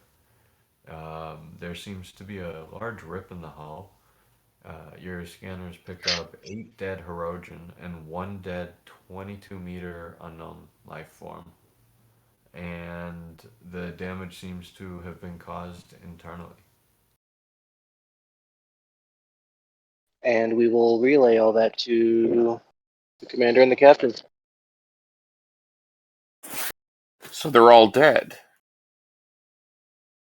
It appears that way. I wouldn't drop the shields just yet, but we can at least looks like we can at least get closer with more intensive scanning. Is the ship listing? Like, are their shields down? I believe the storyteller said yes. It was everything was dead. Hmm. It's on emergency power, apparently, and just Oh sending their yeah. distress call. All So right. is it drifting out of position? Um, it's it.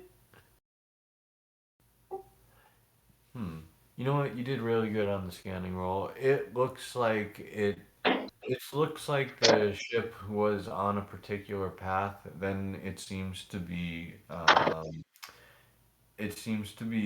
rolling slightly in the direction that would have if the ship had decompressed from that rip. It looks like it's kind of rolling with that. So no life support then? Do we need to spend a momentum for that ask? Uh, so no, you don't. You don't have to. I should have been more specific.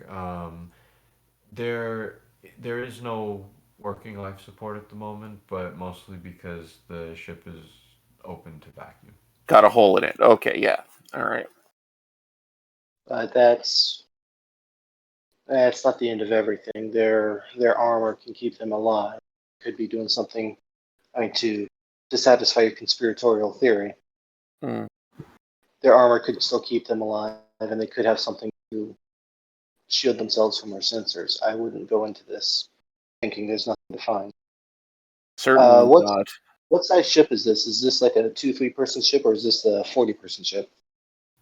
It's closer to the 40-person ship. We should definitely be on our guard. Will we be sending an away team, Captain? She nods. She says, yes, take Dr. Hakori and a set of security. She says, Commander Desesh, you are going to head it. She says, take whoever else you need. Mm-hmm. I do actually look to Lieutenant Commander Lawson, and who I asked to be ready to deal with holographic technology, and say, uh, just because there's no life aboard doesn't mean there aren't threats. I think I'd like to have a tech on the away team.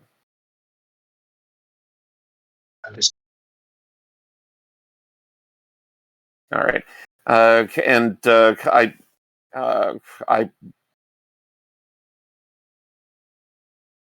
I bring the people that I've been told to bring. Yeah. Yep. The reason she's doing this is one, she knows Vanderveers is afraid of space. Plus, Yeah. he's working.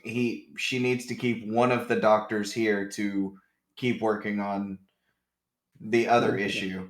And Hakori is the head of the biolab, so her going and assessing cause of death is, well, Yeah. that's a no-brainer. Right. Yeah. I asked Lawson if she can specifically target people with zero-G combat training because, well, I mean, obviously, right? We're not. That was not something that was overemphasized for me and Jag. So I mean, the EVA suits have mag boots, so it's true, but still, feeling like I might be a little bit out of my element. So making sure that's that the fair. secondary staff are specifically ready for this would be reassuring.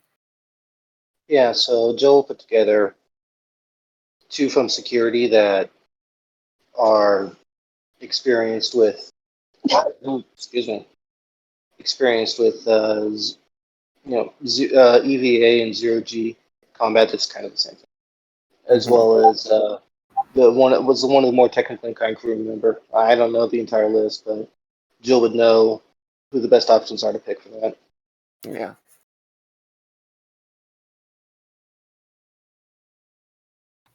All right, that's fair, and I'm gonna say as the away team gets well, actually, um, yeah, you know what? As the away team starts to get suited up, I'm gonna flip back over to the laboratory where Kiana has departed, leaving Mountain and Vanderveers uh, to basically continue on in the work.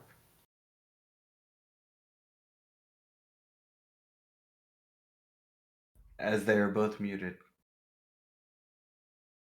Doctor. Oh, Yeah. Here's something's going up out on your ship. Um, Nearby, anyway. So I'm not sure how long you can keep me here. The But I wish you guys luck. Well, we appreciate it. Did they say something about Hirogen? I believe I heard that. Yes.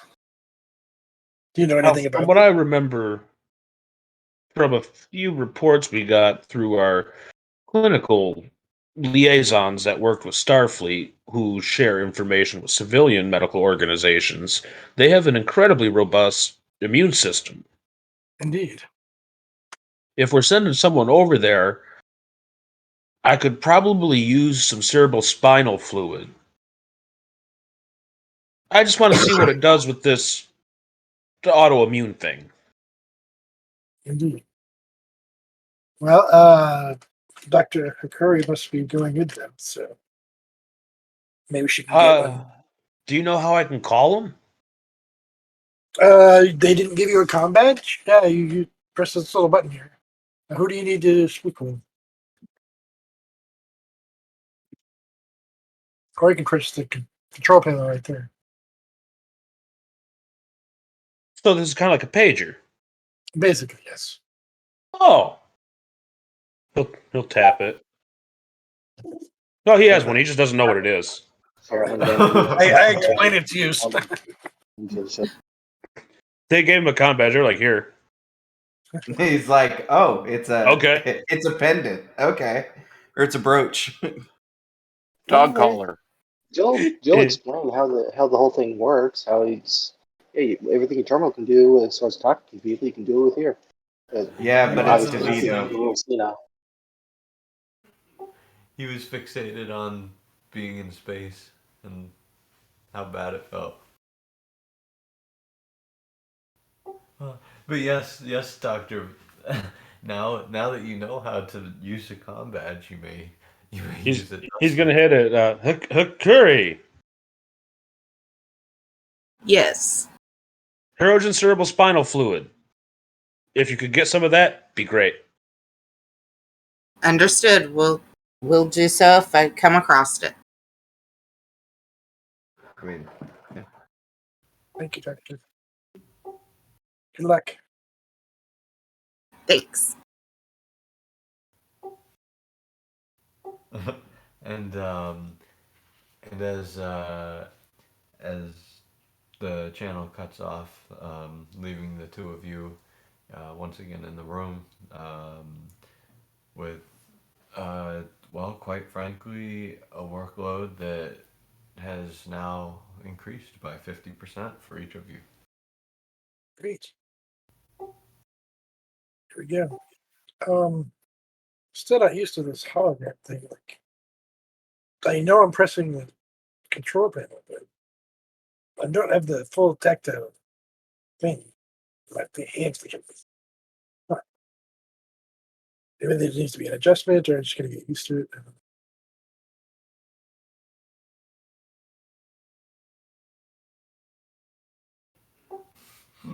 And as I just imagine a complaint-filled tirade from the both of these, of the both people, one about the hollow emitters, one about being in space,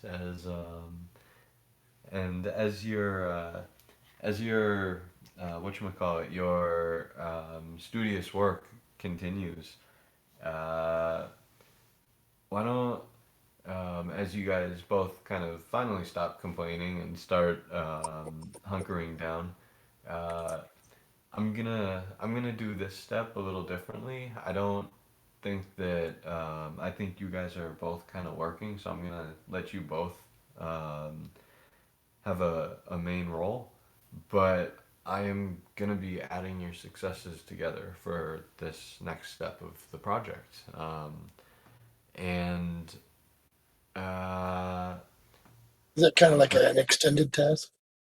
little bit, little bit, but more like just so. For example, the difficulty is going to be 7, and you're both kind of working towards it.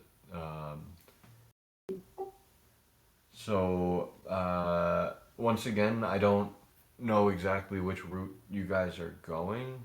I think that would kind of determine what I'd ask for. But I know you guys are still basically searching. Correct me if I'm wrong, but you are searching for the root cause of this. No, yes, we're looking more at the root cause. It's when he gets the spinal fluid that Dr. Mengele comes out. That is fair. So how would the both of you go about that?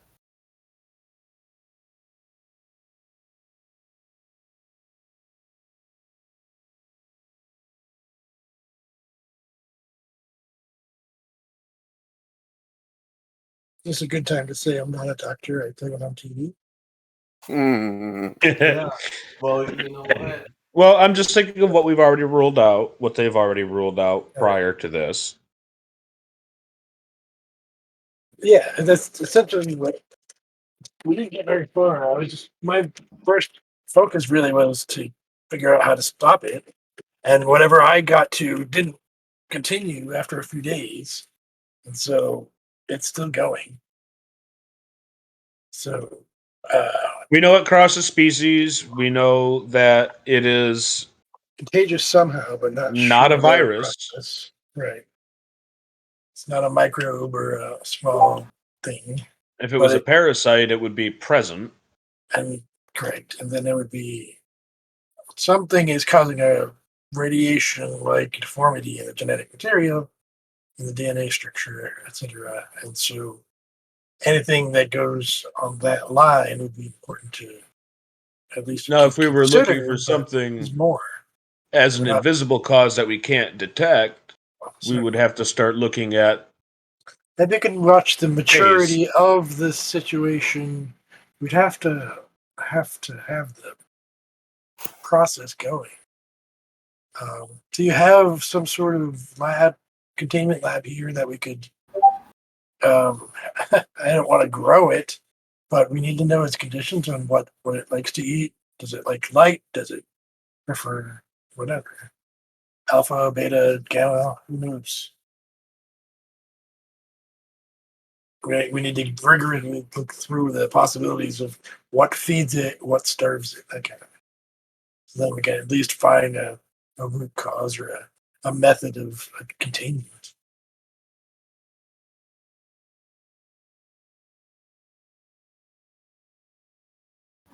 Interesting. Doctor?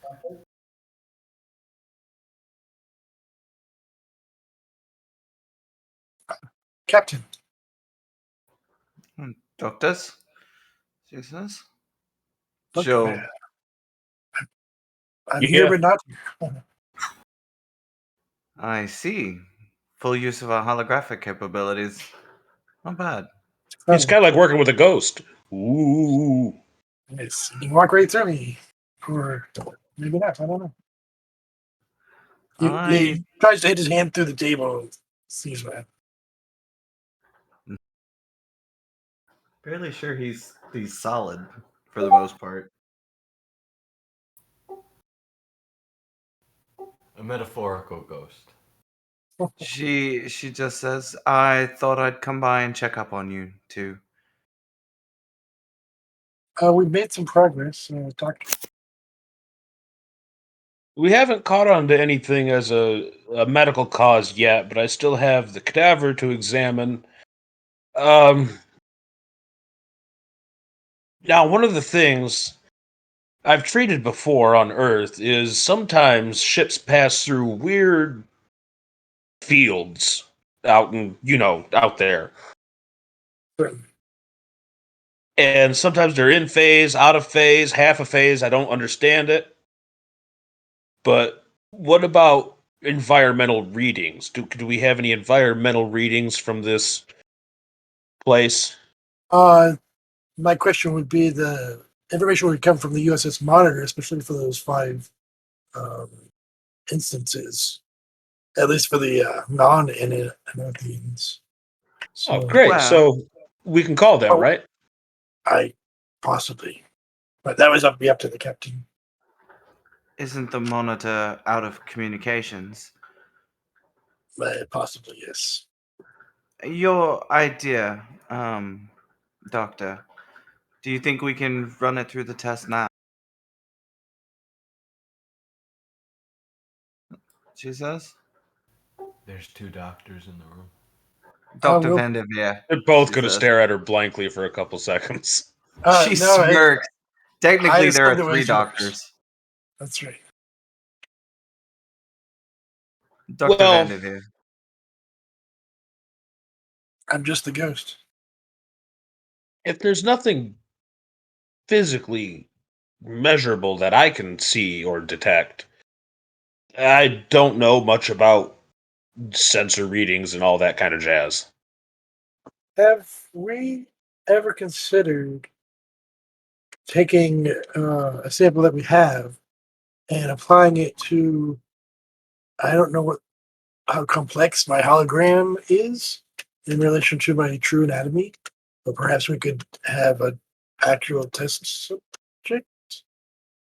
That seems wild, but would I be able to experience what they're doing so we could better understand the process of it without hurting anybody else? Do you mean could we make a At least, holographic at version least, of this sickness to put on your hologram? I guess. How Hmm. complex of a computer system can this ship handle? The captain smiles and starts playing with the key. She's going to give the hologram mountain this disease. Oh dear! I can feel that already.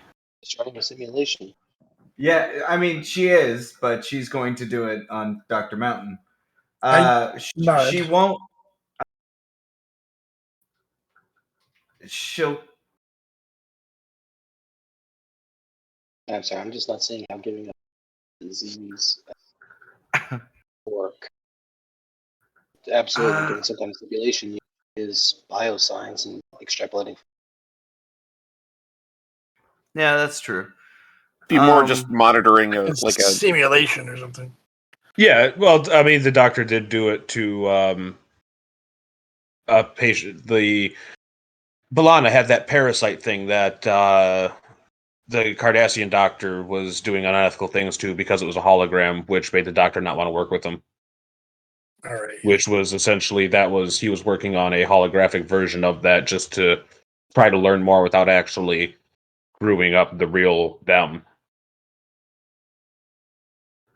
Although she'll actually just make a duplicate copy of Mountain so that he can see it in real time from beginning to end. morbid. Thank you. Yeah, it is kind of morbid, but In the I pursuit did volunteer for this process. So. So interesting. For this, because it's mostly through a holographic medium, I'm thinking reason medicine. I don't. I think difficulty two is fair. okay. Could be Who's roll? control that you're trying to manipulate the computer. You can get an assist with the lab, right? Yeah. Um, that's fair. I'll let you use control. Or like a medical advantage. It is a medical vessel. Hmm. I would say not yet, simply because I'll you know make what? the Yeah, okay. the I'll knock down the okay. difficulty by one. Okay. I'll spend a momentum and we'll go with xenobiology as a focus for now.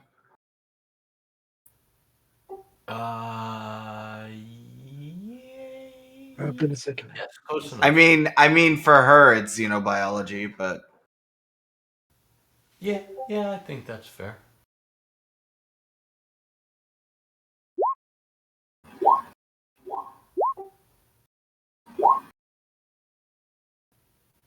Alrighty. First things first, gaining 2 momentum, Nice. and bringing you up to 1 floating momentum as uh, you, all three of you, watch as one of you is Fascinating. yeah. So I'm gonna kind of run through this and say as you apply the holographic version of the bacteria or sickness, quote sickness, that one of the patients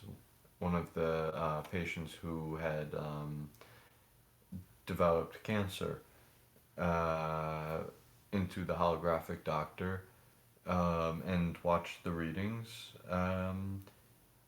you can see nothing happen. And as you continue to do the other samples that you have, nothing continues to happen to the holographic simulation of the doctor, and you do have floating momentum. Maybe it's not. Maybe we need a real sample. I believe so. It's a good thought, though. I think it was worth trying the simulation. She'll Well, you basically do have real dismiss the samples for what it's worth. she'll dismiss the second mountain. No, I'm the.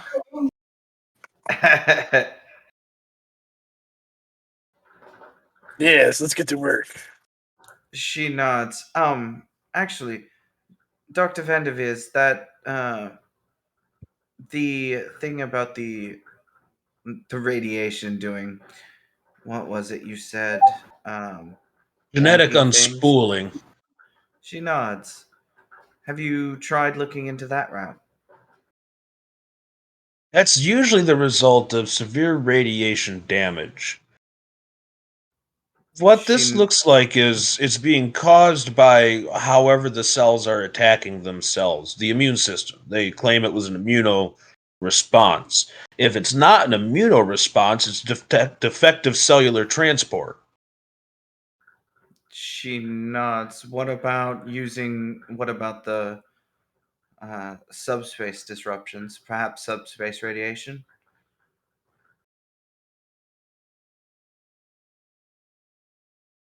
That could have a similar effect. We'd only be able to detect it on a very narrow time frame, probably. If it's especially if it's at the molecular level. If all of these people shared a geographic location, I would suggest that it had been some sort of a radiation burst of some sort. If we haven't been able to detect the radiation, subspace is potentially the answer. It also doesn't leave radioactive markers behind in isotope form. She nods. I'll Well, give you a. I'll hold on. I'll answer that for your floating momentum about the location. uh, sure. Okay. They are. They were all within the couple light years of the Evan Expanse. Oh, well. Captain, how far away are we from the Evan Expanse? I heard the announcement. She pulls up the basically their location, the "You Are Here" map. Oh, 60 or thanks. so light years. She says about 60 light years. Oh, then you're not. Then you're far enough away not to be affected. Well, She nods. unfortunately, that'd be exactly where we need to go then. To figure out an exact cause, if this is where they got it, then that's our arrow. Otherwise, Exactly. we're just finding treatment sources, which we can do on the way there. Once I have a couple of Hirogen samples, I can see if there's some way to affect the proteins that might slow it down. Possibly. I would. I'm going to continue the work on DC-17 since we are at a high proximity to that area. But any knowledge and things we glean from here will be moves forward. And I thank you all so far already with what you've been able to help with. She nods. I don't think we're quite done yet. For sure. There, no. There's cloning technology in the biolab. Why don't you, I don't know, clone a living arm and test the virus on that? I think it's the Or- lungs that would be most beneficial at this point. That's the Well- sample. That's the known path so far. Well, I don't see a reason why we couldn't clone a working set of lungs. We don't need to focus in too hard on the lungs. We know what it does to them by studying those already. The other thing I'm worried about DNA is part. that it's something, not just the DNA part, but the actual endocrine and lymphatic systems. If it's affecting the generation of those cells, it might be the immune system targeting the alveoli as a foreign body without actually being a problem with the alveoli themselves. Just, we haven't ruled that out. We only know where the for problem sure. occurs. She Okay. nods.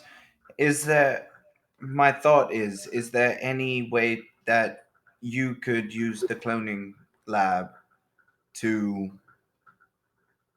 get what you need as far as a way to replicate its effects to study it further?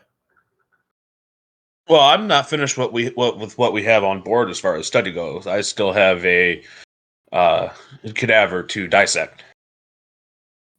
She nods. Well, I suppose we should get on that next then. She says.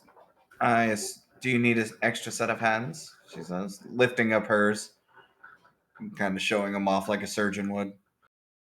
Well, like I said, my hands aren't what they usually are with this hologram, but we'll see how that. I think it would be at it's your ship and his lab or their lab, your lab ultimately, but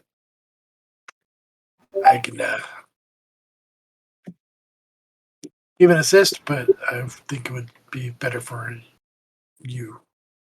I do have surgery as a focus, but this isn't necessary for this part. I don't think. She nods. So, shall we, Doctor? Well, I appreciate the offer. However, I would rather form my own theory and then present it to you and see if you follow my methodology. I also tend to talk to myself when doing stuff. Every good doctor does. She'll nod, and she'll say, "Let me know the results," she says. And she'll wave at Dr. Mountain. Captain, And she'll say, "Doctors, good luck with the Harujan. thank you, but unfortunately they've all passed." Oh And dear. on that note, we're gonna go see if that's true. As Meanwhile, Yeah. Meanwhile, as so Commander Desesh, Lieutenant Lawson, and Civilian Hikari are and a couple whatchamacallit, Red shirts. I was trying to avoid using that. Okay, sorry. I will avoid it in future then. technically they're gold, Gold shirts. shirts, yes, I know. goldenrod. But as the three of you plus NPCs suit up, is there anything particular that you would like to bring with you? I had brought up with Lieutenant Commander Lawson earlier about the possibility of having some sort of anti-holographic tech, because if uh, the thing that I would be concerned about, if everybody's dead, there might still be deadly holograms on the ship, and I would prefer to be prepared for that. Um, well, that's more of a Lawson question than a GM question. Can you hear me? Yeah. Okay. Very low. Oh, sorry. So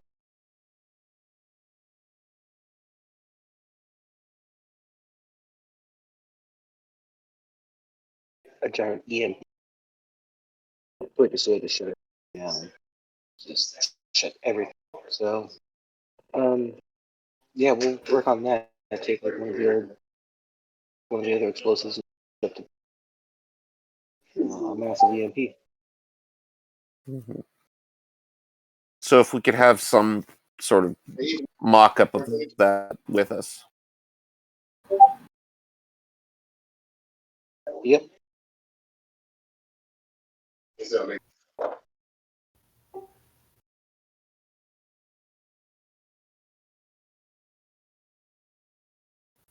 Oh, and real quick, thank you so much, Dr. Mountain. That was wonderful. Yes, thank you. We will Cheers, take for the everybody. dawn. All right, I'll catch you next time.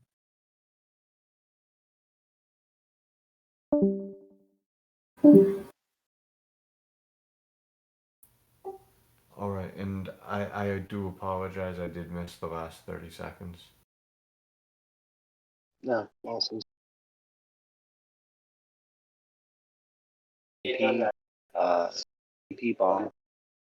Probably something not probably something Claymore sized. You know, something that would fuck the entire ship or screw up the entire ship. Shut everything down in the area. We want an anti-hologram device. Yeah, it's to make it just a holograms. It probably take more time than it probably had. So go for all electronics and specifically at the same time shield the EVA suits from it. Yep. I mean, I do think all those things are quite possible. Okay, then yeah, Mhm. we'll take a quick trip to the science lab, and whoever's the smart one that can help with that, Jill will pull that in to work on this project, and she'll assist.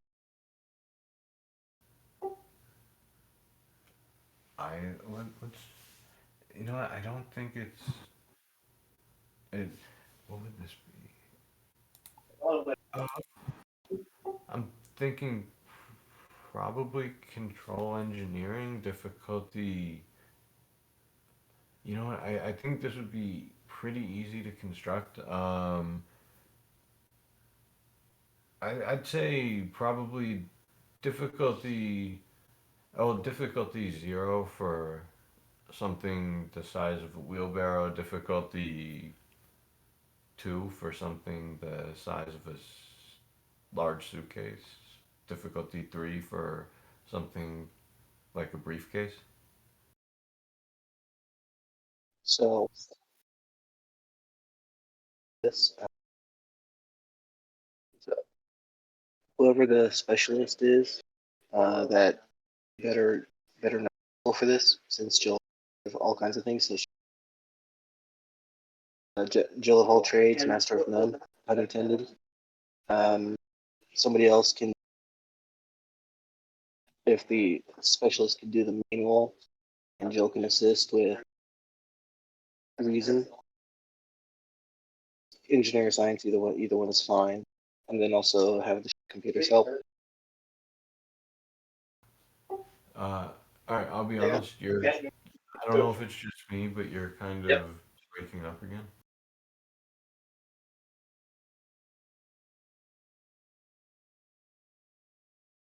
This.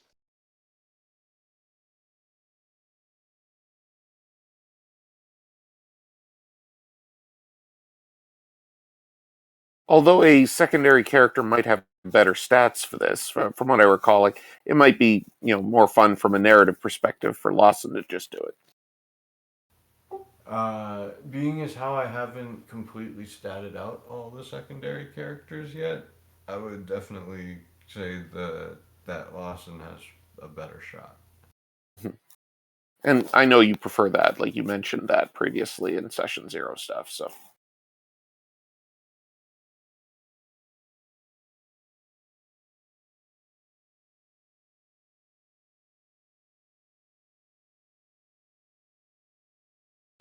I can assist with command if.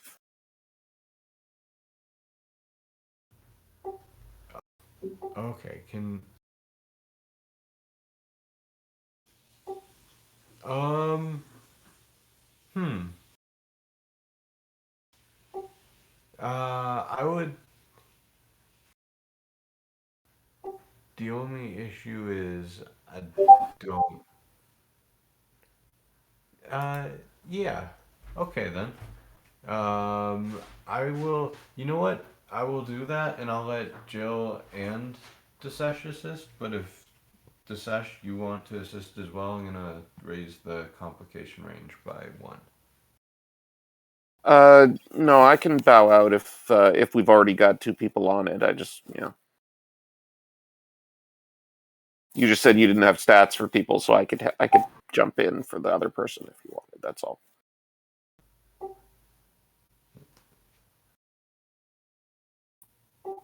Um.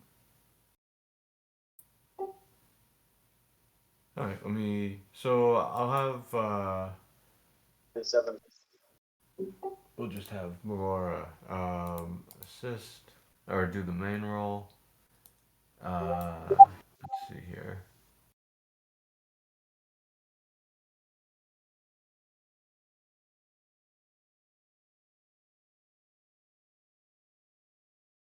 Gotta get there. 397 cars. All right. Let's see here.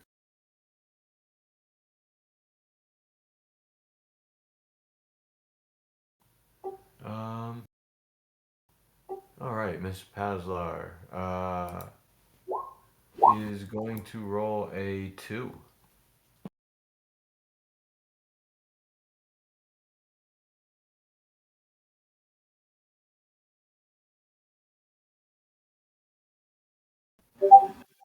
The ship.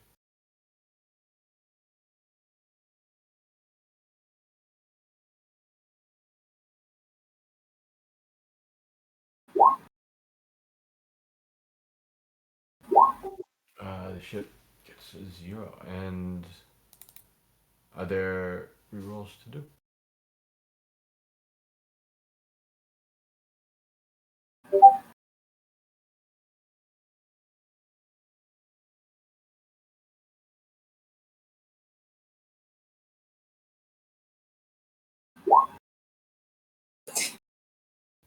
Dang.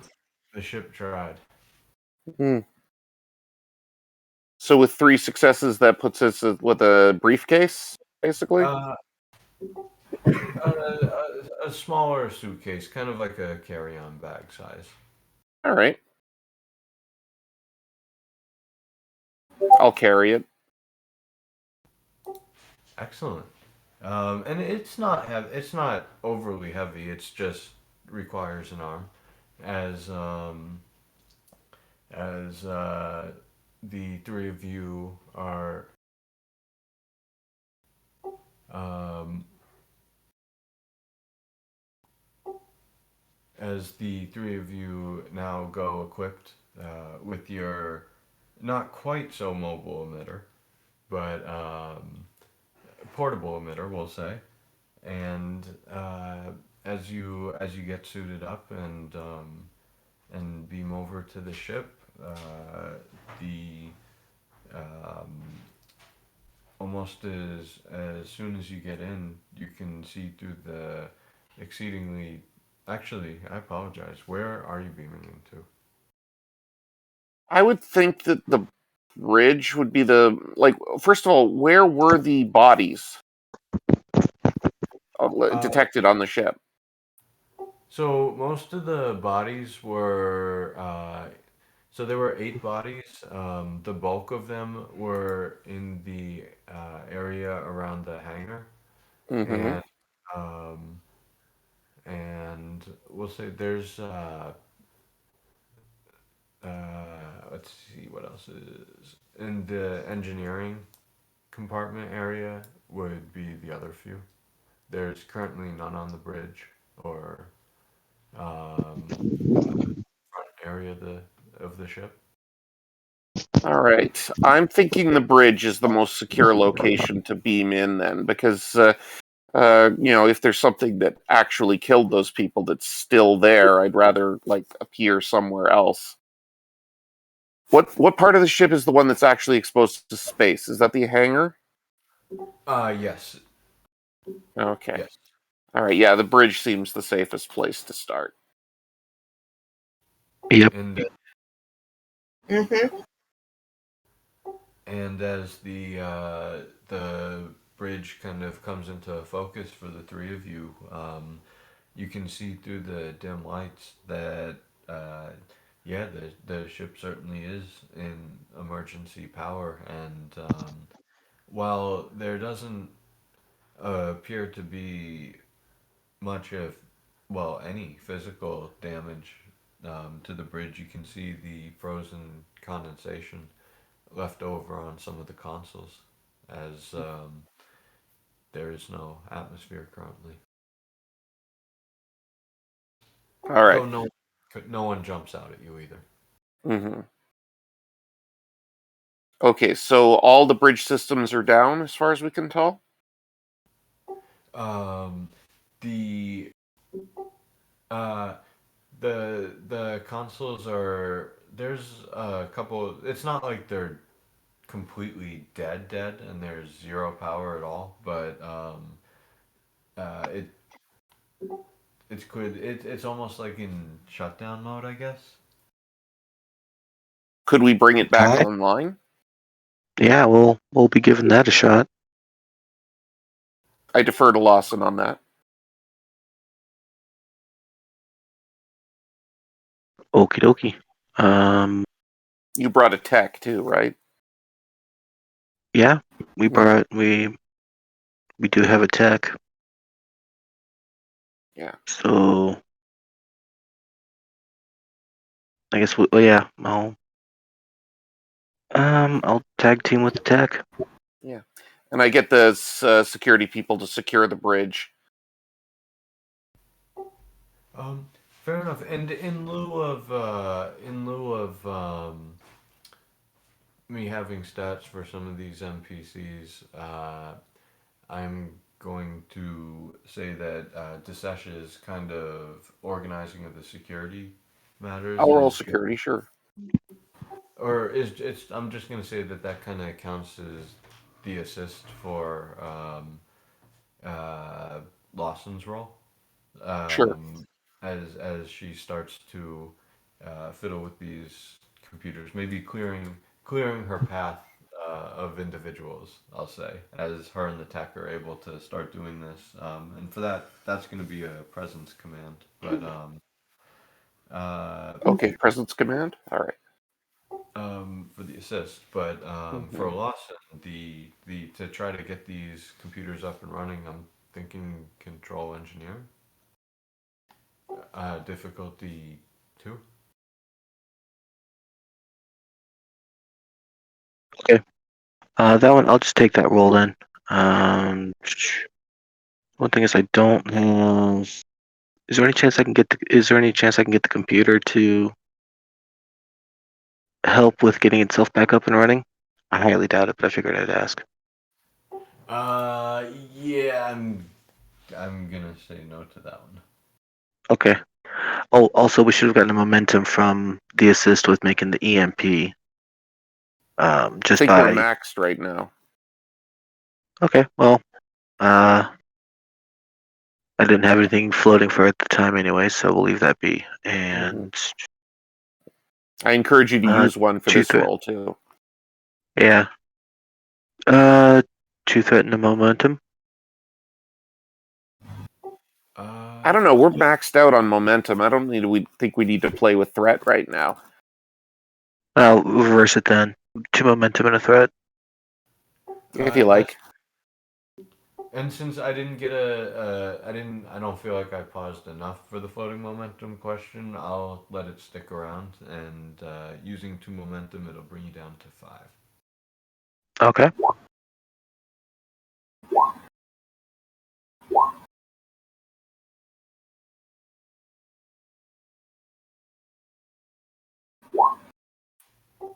Okay then. That is it. We make a great team. Yeah. Indeed. Wait, what? The hell is going on here? Okay, I apologize. You should be at 5. You just gained 2. You should be at 7. So now you have 2 floating momentum. And we'll get to that in a second. As Jill, you start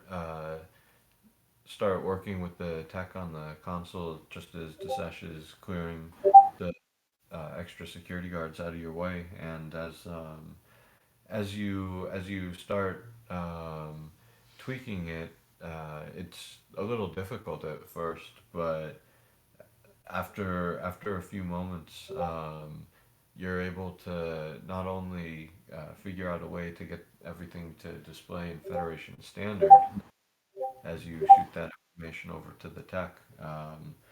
You're able to, both of you, able to essentially um, get the computer back up to the point where I'm gonna say that you don't actually power up the ship yet, but you are at the place where you can at any point, I suppose. So while But action, we can access the computers.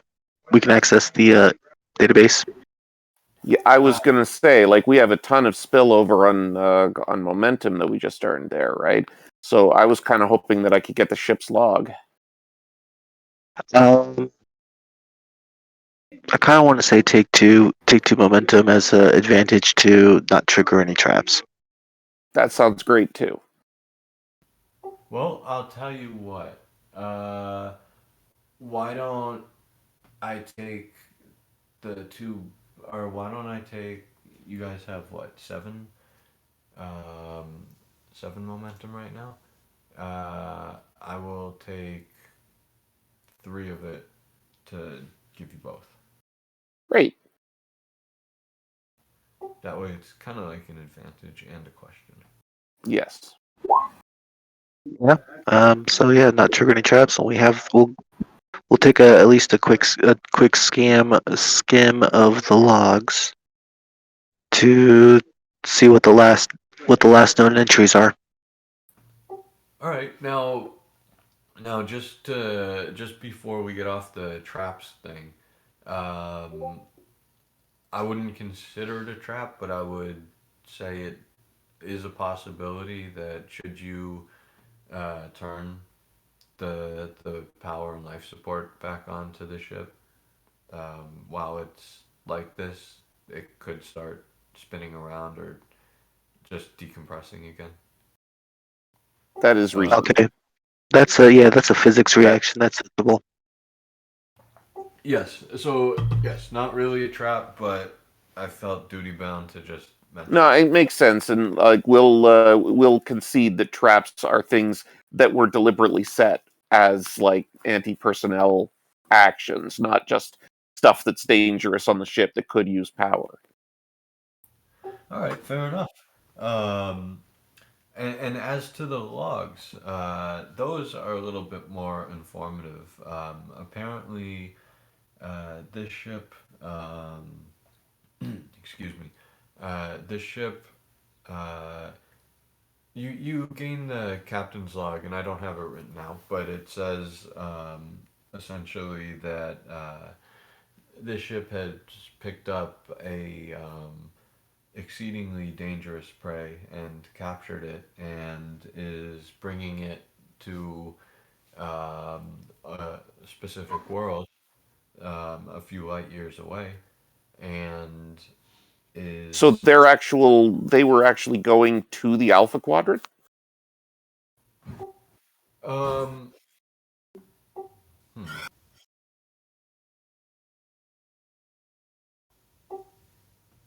You know what? Just because I think this is more than a momentum spend, Dinesh, why don't you give me, and it can be assisted by Joe, because um, why don't you give me I guess, reason, security, difficulty two? Reason security. Does logistics play into this? Absolutely, it does. Okay. And I'll let, you know what? I'll let Kiana help as well.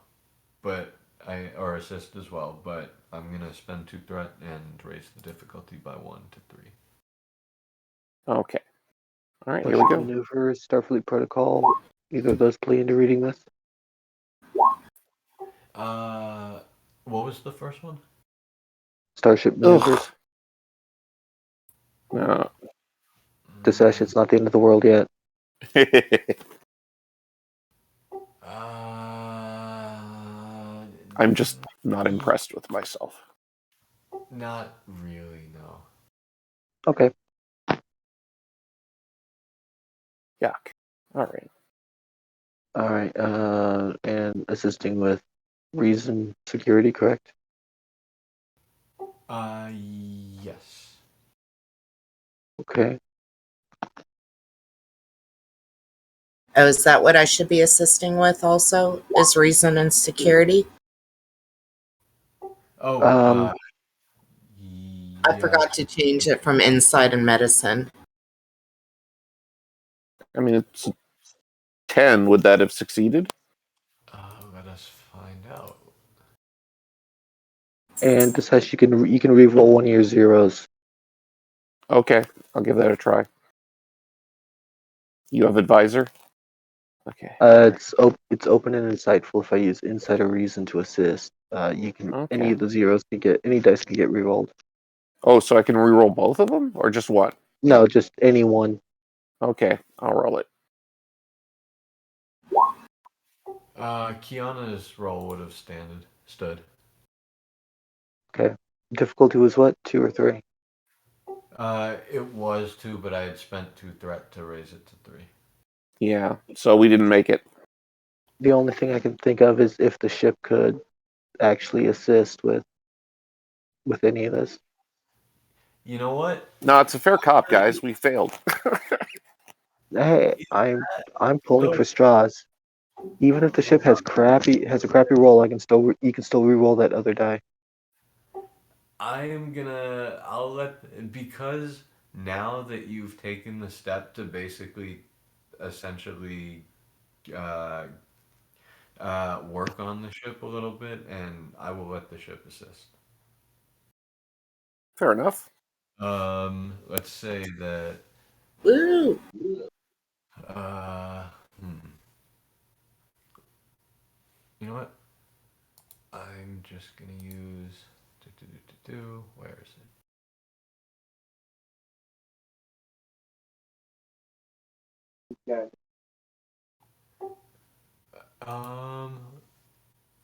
Let's do this. I'm Hey. gonna use weird stats from the Nightingale. I used lowered ones, so don't worry about the actual departments. Um, but Seems okay to have then. pulled it out, though.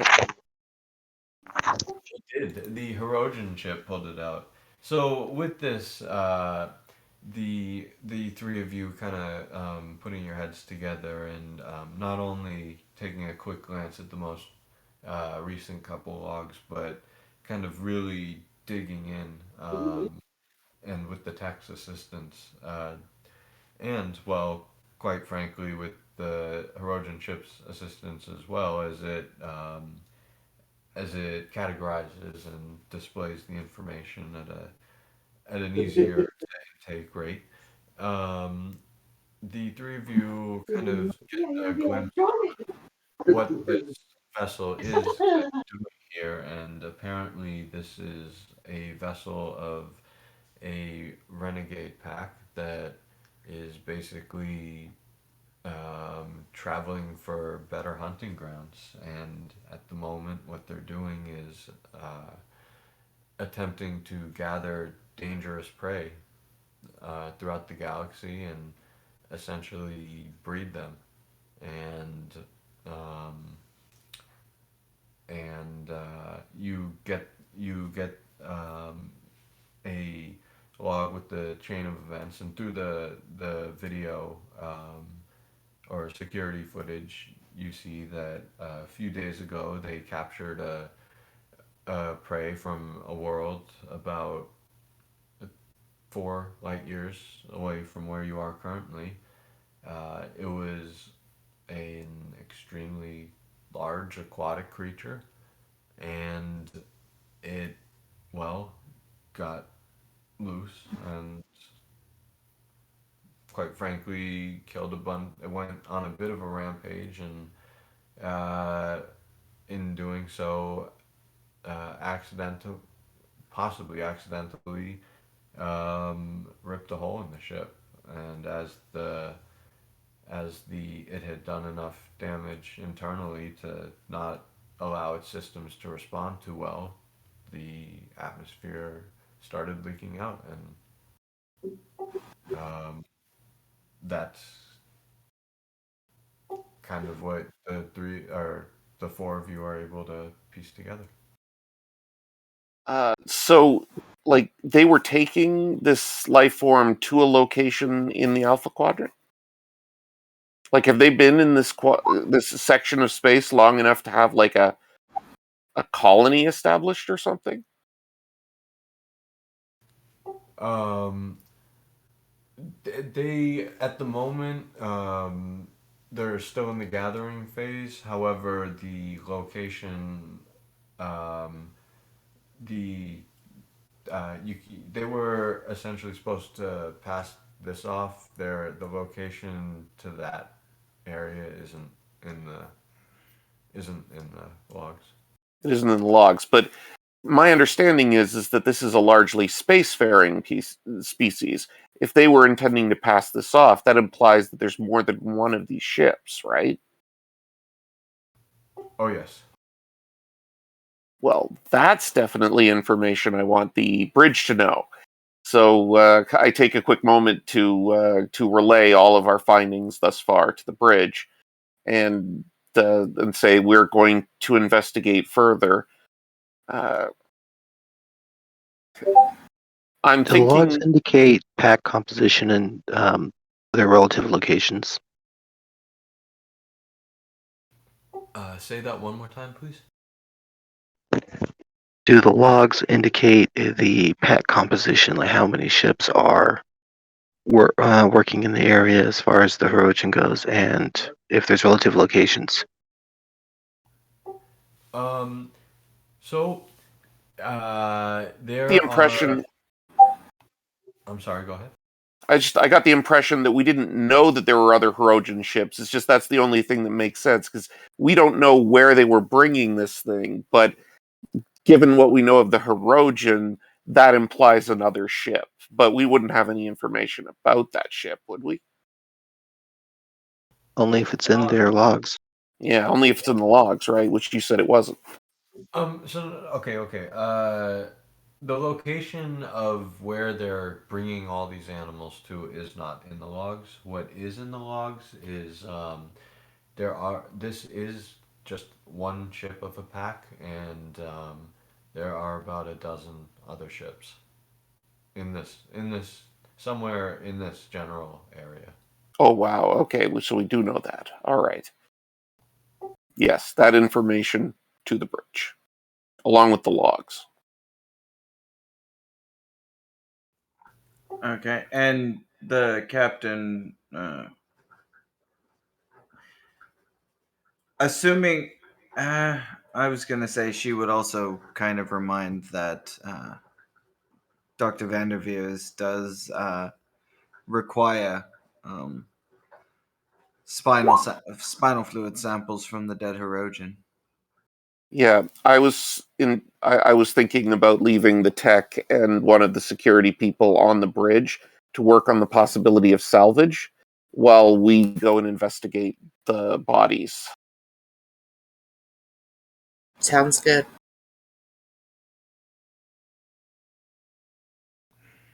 And Because we can't tractor beam this thing back to to 17, but Actually, we we might be able to can. drive it under its own power. I don't think you can tractor beam at warp. You can. That's news to me. Okay.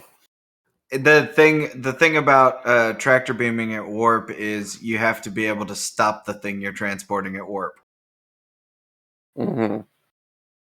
because momentum is still a thing. Mm-hmm. Short answer is it's complicated. All right. Yeah. Well, it'd be easier if it was under its own power. So I'd like to Yes, put someone that is true. on salvage. and actually, funnily enough, as this conversation is going on, um, you're actually interrupted, Captain, as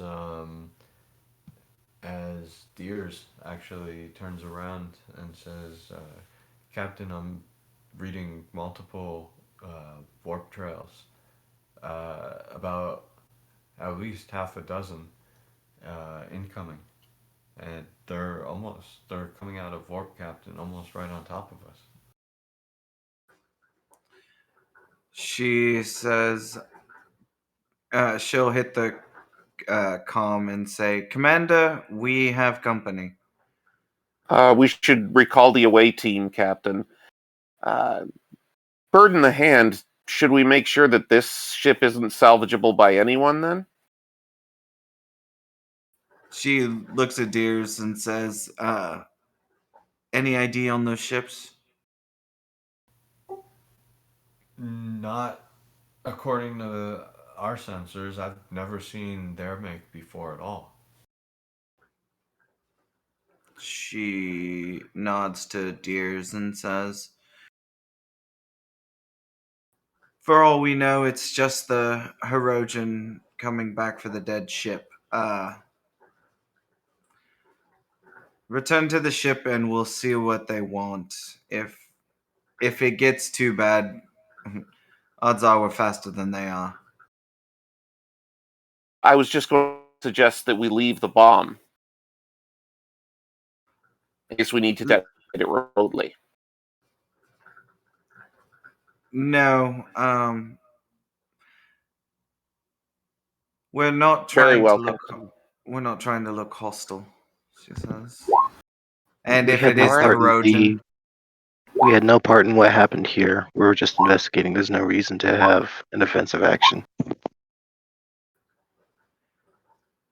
Well, until there she is, but that's fine, Captain. I pick it up and we beam back.